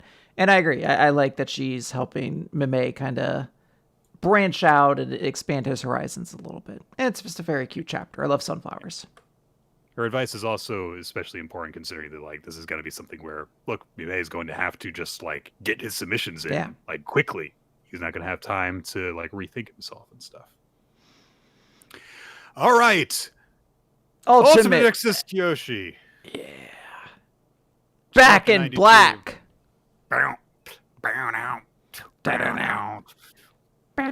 All the low-level demons are given their energy to Kiyoshi in order to help him to defeat Elzebobo. We go back a little ways in time to just kind of like cover like people going to help out, which sort of felt a little unnecessary for me because like, well, they came to help out. Mm-hmm. I figured this happened. I gathered they were all here, guys. Right. There is, however, a nice little moment where like one of the other low-level demons is like, you know, why would that kind of actually just help us? And Mr. Yamada is like, he is helping to protect us. We've got our own moral code to follow, don't we? And this random demon looks at his baby child in his wife's arms and is like, all right, yeah, I got people to protect too. And that's why they go off. And it's like, all right, you know, humanizing them for lack of a better term. So all these different demons, including the kid that Kiyoshi protected when they first got to the demon realm, are giving him their energy. And Yamada says, I'm sorry that I'm always relying on you to help me, Kiyoshi, but please, please protect my family and everyone else. All that power is welling up inside of Kiyoshi, but then a figure appears and says, do you really think that's enough? This calls for the adorable Hydraco to make her appearance. Leave it to me. We need her to show up too. Sure. And so there's, you know, a few people who are like, why should we help Kiyoshi? Shut up! Give him your power! Let's go! So a bunch more power surges into Kiyoshi, and Hydraco says, this is the true power of the former Roth army. If you lose, I'll kill you myself. And more people show up. More people are giving Kiyoshi their power. And then oh gosh, I keep on pronouncing Shuten. Yes. Nope. Shuten. That's the black-haired guy. Shishido. Yeah. I kept on getting their names mixed up in my head. Shishido says, "All right, I'm not going to let those feelings go to waste. I'll buy you the time you need." And he takes a bite of another apple that gives him his huge power boost. I will say, they have made the apple consequence entirely... Like, unless he explodes at the end of this arc, they've been like, oh man, eating 2 apples is dangerous, and I'm eating 3. And then, like, just for L's and giggles, he's going to eat a 4th one. Yeah, like, I hope the end of this arc, he's just eating them, like, by the handful, like they're Skittles. Shuten says, "You're seriously gonna die," and Shishido says, "I don't care. If I worry about saving my own skin, I can't call myself an exorcist." And he styles the mohawk back up. He gets on his leather jacket again, and he says, "We're putting everything on you, Harai. Let's stop Bobo and go to a concert together." Yeah. Hells of Bobo's like, "Still preparing my attack. I can tell that those people down there are doing something, but I'm just gonna kill them with lightning, and then it's it. And I'm just gonna blow them all up." And then Shishido comes up behind him and chomps him and tries to chomp him in the shoulder. It looks like he manages to turn into a grazing blow because he kind of like jerks away, seemingly, but he is definitely bleeding. Immediately, he then spins around and blasts him point blank range. But Helzbobo is very, very, very much unaffected by that. Threatens to kill Shishido, whacks him in the chest. Shishido manages to hit him in the ribs, but then Helzbobo calls down just this black spike, which goes through Shishido's back, like through his ribs. And Shishido says, like, "Look, you can take my life, but I'll never compromise on love and peace." Bobo's like, "Fine, I'll kill you then." Cut away from that, though, because a huge blast of energy hits him, and Mr. Terasaka, Mr. Tosaka has hit him with Cook in cannon mode, so he gets hit as well, gets knocked out of the sky. But that all this is just buying time for Kiyoshi. Helzbobo starts to gather an attack to finish off Shishido, but then a shield appears, catches Mr. Tosaka, and then Kiyoshi appears. He's gotten a huge power-up. Helzbobo mocks him, saying, like, "Oh, you really think that you can fight me with the power that's been shared by that rabble?" And Kiyoshi says, "This power was given to me by the demons you called weaklings. Their desperate desires, their powerful wishes, all got me back on my feet." And he looks up at Helzbobo, and he has Astaroth's cloak hanging off of his shoulders. And Bobo challenges him, "Fine, show me what that power amounts to." And so Kiyoshi takes a deep breath, and as Yamada cheers him on from below, he just says, "Leave it to me." And that's where we leave things off, is we have the final exchange between Kiyoshi and Bobo in the next chapter. Presumably. Probably. Yeah. This is cool. It's fine. I don't know if I necessarily 100% needed this chapter. It felt like last time could have been the demons of the lower levels give Kiyoshi their energy and he gets back into the fight. Yeah, this could be cut, but it's fine as it is. I'm not like upset by it or anything. All right. I'm upset by this cat who keeps farting on my lap, though. Stop. No, those are your farts, Mom. Take them. God. Oh, dear. All right. Marriagetoxin, chapter 165. Monster Byakko is, like killing Toshiro and stuff. Garo comes back down into the prison to try and help out. Toshiro says, "Go away. I don't need your help. Go away. Why'd you leave your companions behind again? What are you doing? What can you even do here? You're all beat up. Go away." And then what finally gets him to go is him saying, "This is between me and Byakko. Keep your meddling nose out of it. You were spewing all that nonsense back on my island, remember? You said that our blood isn't a curse. Don't tell me you've already forgotten." And he tells him, like, "Get out of here. Show me exactly what this power to break away from a curse looks like. And then I can look forward to seeing your pitiful face when you inevitably fail."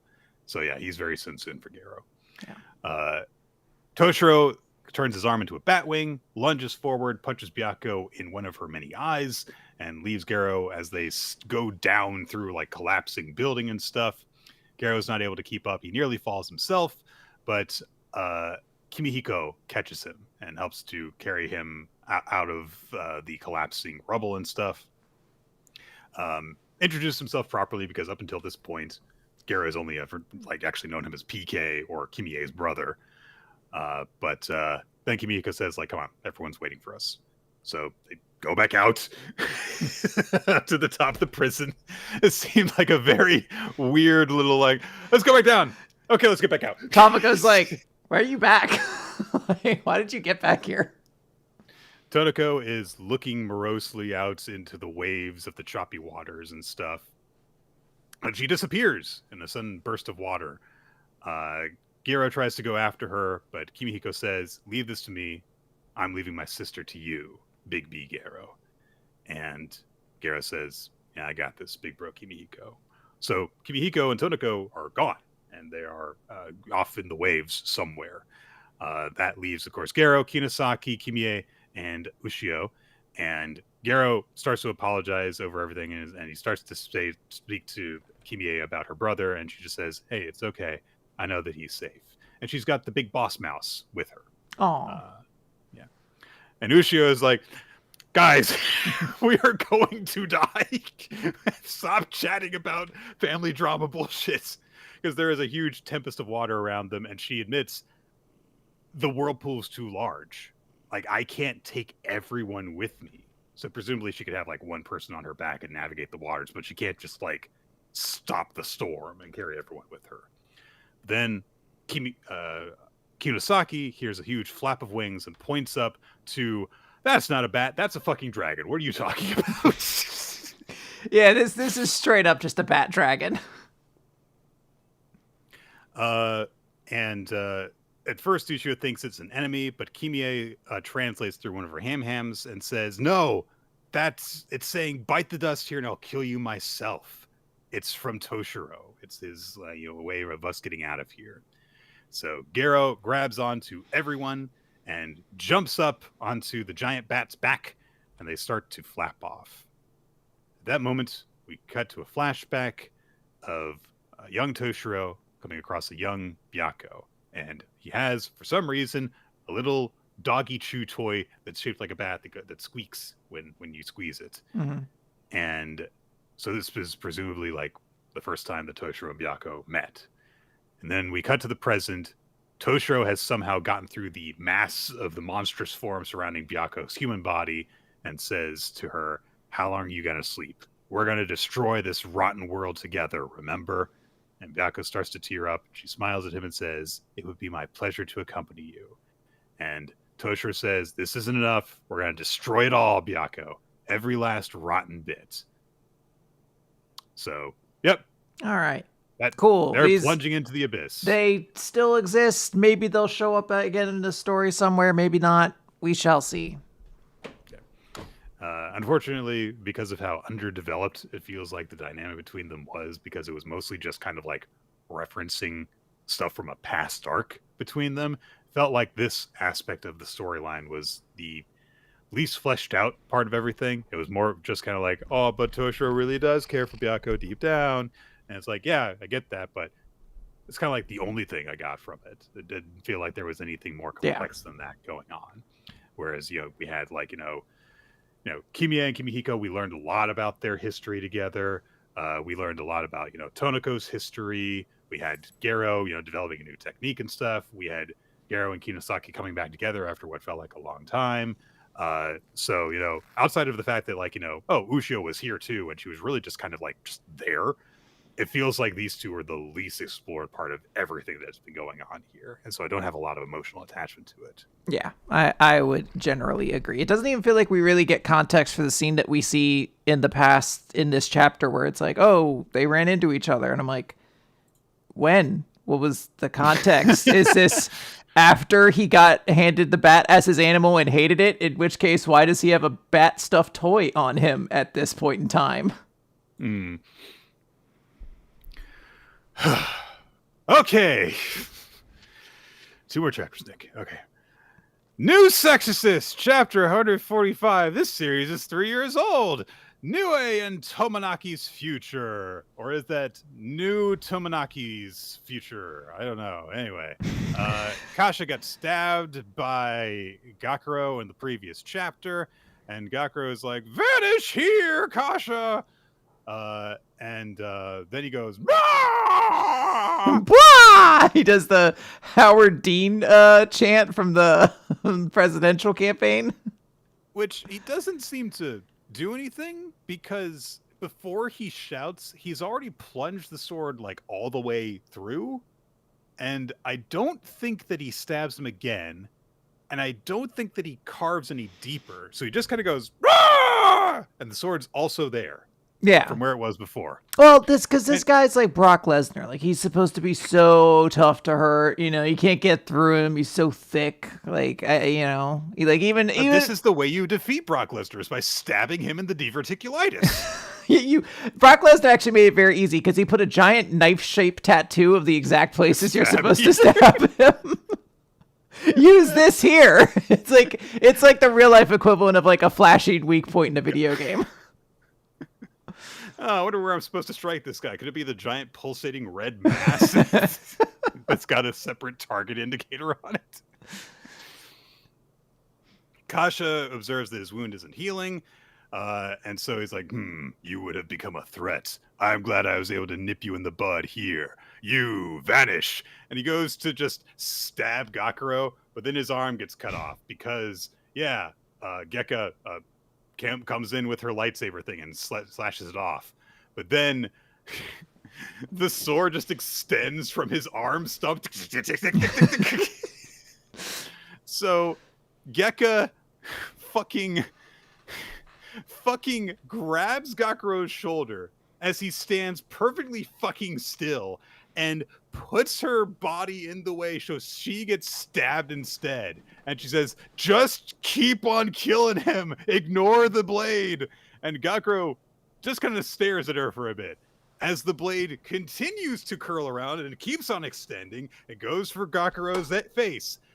And she, while having been stabbed and after slashing through Kasha's arm, and after she also then moves her arm in the way to block the other blow.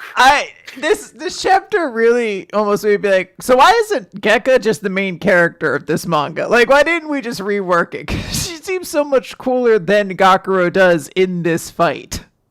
Someone in our Discord did a montage of all the times that Gakuro just says Gekka and nothing else in this chapter, because after she gets stabbed, he goes, Gekka!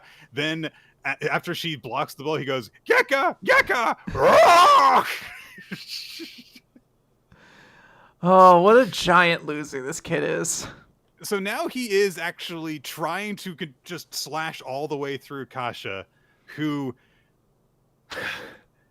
tries to overpower Gekka, who breaks off the end of her sword to make another sword. Like if Darth Maul's lightsaber got broken into, and she blocks that too. Yeah. So she has blocked 4 things from getting Gakuro at this point.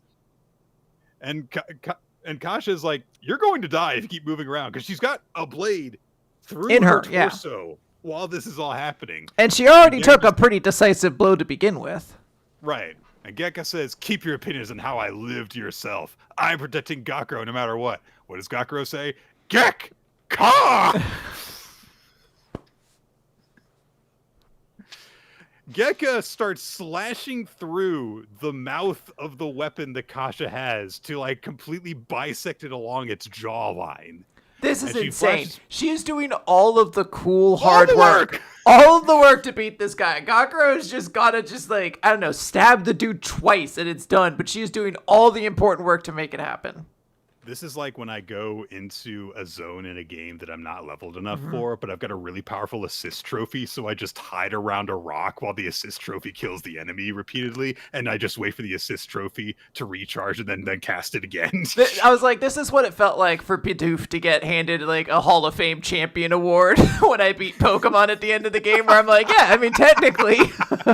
He was there, sure. You were just as important as, Swampert or whoever. I needed someone to ride on when I had to go up a mountain. Yeah. Someone had to have strength. Oh my god. Gekka flashes back to her past, to seeing a whole bunch of people around her just, die because it was, that kind of period in history. And she thinks about how she was also rejected by other people because she was from an unclean tribe that could see into people's hearts. They sacrificed nearly every child born to them. How hideous. Away with you, monster! They threw rocks at her. That's hilarious to me. It's that, not that they're throwing rocks at her, but that she's just standing there. They hit her in the back of the head and bounced off. Dunk. So yeah, I totally buy that she can like be stabbed through the stomach and then block 4 more blows after that. If she, as a little kid, was just letting rocks hit her in the back of the head and did nothing. Yeah. So yeah, that's how you build up pain tolerance. Anyway, eventually Nue, like kind of like took her in, demanded that people allow her to stay somewhere with her, and it just said, hey, keep me company. And also, Toranaki befriended her and stuff. And so Gekka just thinks to herself, Nue and Tomanaki widened my horizons, and then people gathered around me. I picked up companions, and then learned the sorrow of losing them. Nue, Tomanaki, our lives aren't as long as yours. I won't let you grieve about it, though. That lively light, human activity, they won't vanish.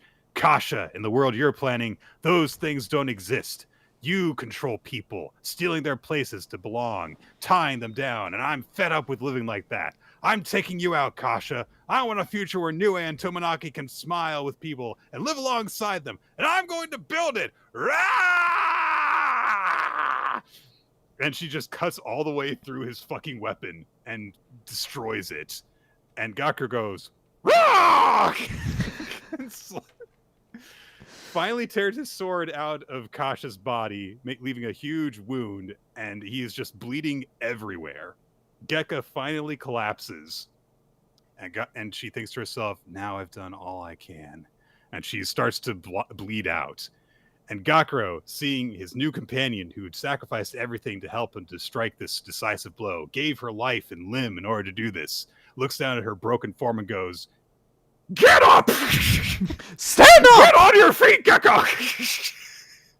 What the fuck, dude? I know why he's trying to do it. She is accepting her life has ended here, and he is trying to let her know that no, this mission is not done yet. At the end of the mission is she has to return home safe. You're my new Nakaba, all that sort of stuff. But it is very funny. She's done all the hard work in this match, and he's still the one that's like, get up! You're not done yet! Cut off his head! Gakuro, you've got the sword that like prevents healing, which means that you have Natsuki with you, who heals people. Just let her. Just stop making her be a sword and let her heal Gekka. Get up! There's a podcast that I've listened to for a very long time called Old School Wrestling Review, and they cover, like. They start off by covering like all the Hulkamania pay-per-views that WWF did, and there's this one match that Virgil had with Ted DiBiase at WrestleMania, and for some ungodly reason, Roddy Piper was in his corner for the match, and he was on crutches for some sort of like surgery that he had. So like, Roddy Piper interferes in the match, Ted DiBiase attacks him, he collapses, and then Virgil gets on the microphone and just goes, get up! Like, doesn't help his friend out to get on his feet when he's in a cast. It's like, get up! Stand on your own feet! Well, if Ted DiBiase and Virgil did this scene, then this is a great wrestling moment to reenact right now. That's all that I could think of when Gawker just looks down at his broken and bleeding friend. Get up! It's the conviction that he's doing this when it's like, she did everything in this fight. She saved you like 5 times this chapter alone. Honestly, Gekka was like on my list of like, there were a lot of characters that like really stood out this week. And I actually kind of did consider like Gekka was fucking awesome in this chapter. She did so fucking much. There's always a level of challenge when it comes to wanting to nominate new Exorcist for anything. Because you're like, I don't want to give the impression that this was necessarily good. But this character did stand out in a good way, I think. Yeah, and then Gakuro was there. It was like, God damn it. All right, we don't have One Piece this week, No. Quinn, so we're going to end on Akane-banashi. Oh, man, I hope it's a good chapter of Akane-banashi, man, at least. I hope it doesn't like ruin everything I hope- after that highlight new Exorcist. Yeah. I hope we don't have a big downswing after that sweet new Exorcist chapter where Gekka man. did everything. Story 206, God of Death. Oh, okay. We're telling this old chestnut again? All right. Oh, let's cart this one out again. Akane is reaching the climax of her story where the protagonist has been confronted with the god of death. And throughout this entire chapter, it is not the character she has been portraying in the story who is faced with the god of death. It's Akane who is in the cave the whole time. So the god of death has appeared, and of course, the question that everyone has, including Isho, who's looking on, what is death to you?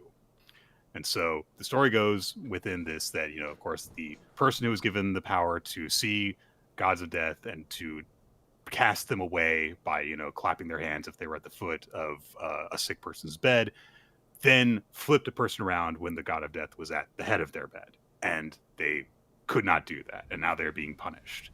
And so the person now looks down at their tiny candle, which represents their life, and says, but you said I had plenty of life left.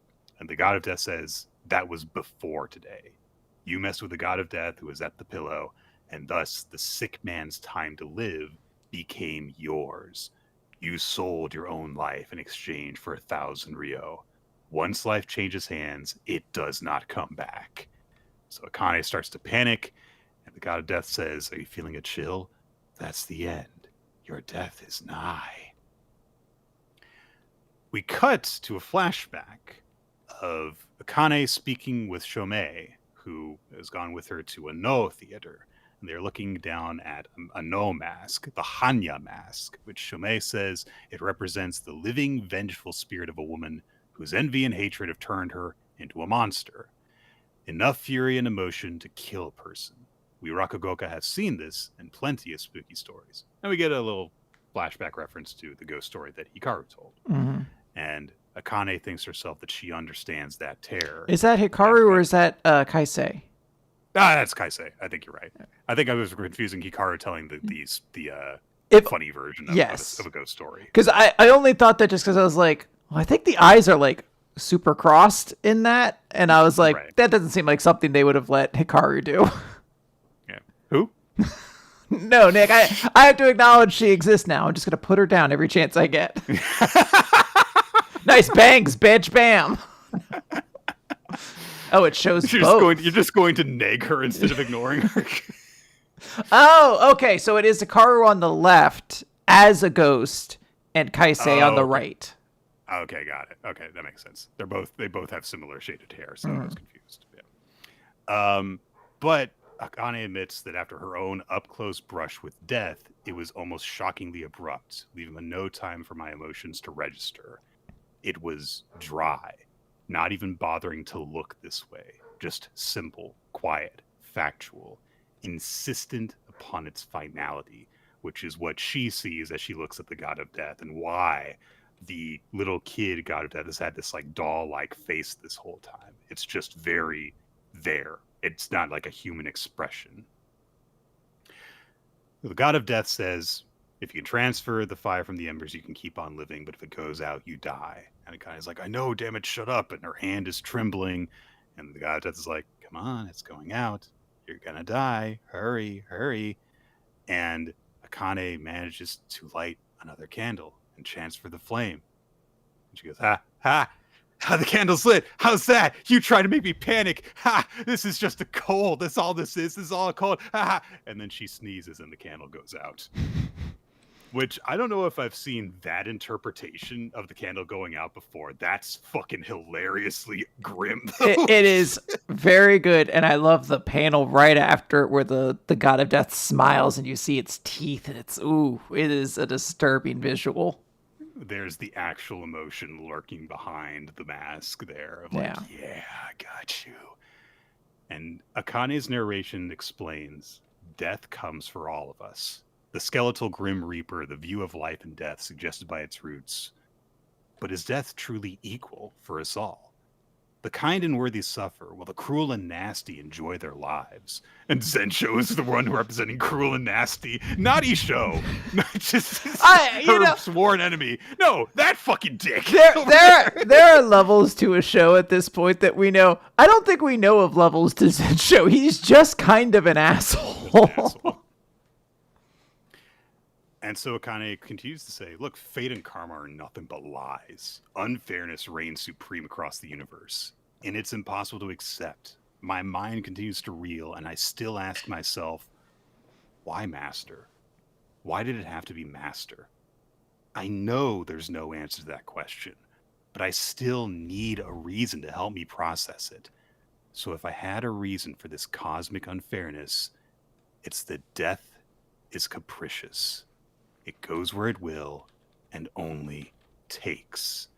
And we get a bunch of visuals during all this. We get the candle falling to the ground, Akane enacting like her eyes are rolling back as her light fades, and she looks up and sees the god of death smiling pleasantly down at her as it's gotten its way. And then we see Isho, who stops being a grump and grins a scary grin as he realizes what has just happened. We cut to the hall where the performance is being held and get 2 back-to-back 2-page spreads. Akane Arakawa, specialty, god of death. Come on. God damn. I have been not as high on, I think, Akane-banashi as maybe some others have been in recent memory. It's been good, but like as high on it as me. Let's be real. Well, I'll also be honest. My boyfriend is also a very big fan of Akane-banashi, and like it's one of those things where I'm like, I enjoy it, but like it's rarely been like the series I'm like most excited for each week. But this was a chapter that I don't know how to say it other than it killed it. Every expectation I had for it, it blew it right out of the water. As I'm like visualizing this performance, I'm like even like blown away by that part of it. It's just really, really good. And yeah, and just bringing up the detail that you could see the god of death in her eye in that last panel was such a great visual shot to end on. I love that we don't fully know Isho's thoughts yet, but we kind of do. There's this part of you that's seen a little bit and you're like, I bet he is actually really happy with this performance in his own weird way. And it's fantastic. And I love how he doesn't want Akane to fail. Yeah. Is the thing. He just wants her to succeed on his terms. Yes. And currently she is. So. And I love how she ties it all to the actual human emotion that has carried her to this point, which was like, in this world where bad things happen to good people, why does that happen? And her answer is, in this god of death, it's a capricious god of death. And it's extremely satisfying. And yeah, now Akane's got one of her specialities under her belt. She's one step closer to the story of Shiguma. Yeah, this is the first time we've gotten this kind of thing. Like, this is a specialty for Akane, and it feels like a huge deal. Not just in terms of the story that we've gotten up to this point to see all that she went through to get it, all the introspection she did, but also just the way it's presented in this. I also really like that over the course of her performance in the last several chapters, we got sucked further and further and deeper into the world that she's in. The only times that we actually cut outside of the story are to see a couple of people like Isho reacting to it, or to see Akane's flashback. We don't see the audience at all until the performance is done. And it just kind of like, drops everything and reminds you, this is just a performance. And even outside the performance, Akane, collapses like she's dead, and she's still seemingly within that world. This was incredible. And we both were talking about this before, that Akane swept for both of us, like Akane favorite character and Akane favorite chapter this week. This was absolutely incredible. Yeah, absolutely. Let me pull up what the audience said, because we're already to our MVP and final results, and it's the same thing for the audience. It's Akane-banashi and Akane for chapter and character of the week. It's an exceptional series when it's stuff like this, especially, and it's fantastic. And we've still got Kaisei's performance to go. Are we even going to spend time on it? That'd be great. He comes out, guys. I don't want to follow that, so I'm just gonna do a quick dance routine real quick. He's like, I'm gonna start with my. I'm too sick to perform, which is why my mentor Hambone Jackson. Here we go, everybody. Let me tell you about my god of death. It's in damn hills. And then he goes into his own god of death performance, and he's like, once there was a mischievous old god of death, and he killed that guy. He was doing the jig.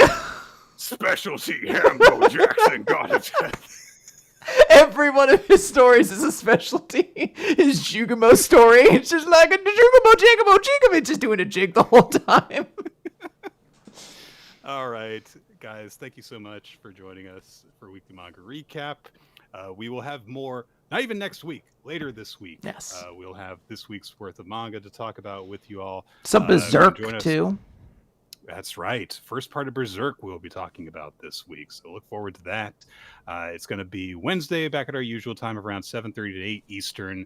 You can follow us on social media on BlueSky, Nick F Time, Rolo T, Weekly Manga Recap, if you want to know when we're going live. And also be sure to follow WMR Votes so that you know when the poll that Ninja X3i conducts is going up, so that you can vote for your favorite series and favorite chapter, favorite series and favorite and MVP of the week, rather. We have stuff up on Podbean, weeklymangarecap.podbean.com. We have audio stuff on the feed places that you can get your podcasts like iTunes and Spotify. We are also on YouTube, youtube.com/weeklymanga-recap for the video version, which also has an opening sequence done by Milo Jack Stilitz and Bree Cheddar, and occasionally has title cards provided by Steve Man, whose artwork you can find by just searching for Steve Man Art anywhere on the internet, basically. He posts in a lot of places. And that is going to do it. We also have a Discord server. Be sure to join that. There are discussions that people have whenever the chapters come out. I had a little exchange with Squirrel Dude about Prince of Tennis recently. So he reread it and explained why like none of us like it, which is that we're too old. But I was like, yeah, you're probably right. So, but we have a wonderful community that's on there. And also, if you follow the Discord, you can get a notification when the stream goes live if you would like to listen to it live. So that's also an important part of it. Yes. So that's going to do it. All right. Thank you all for joining us. Yeah, we'll see you on Wednesday, everybody, with a good bit. We don't have one today. No. Keka. Keka!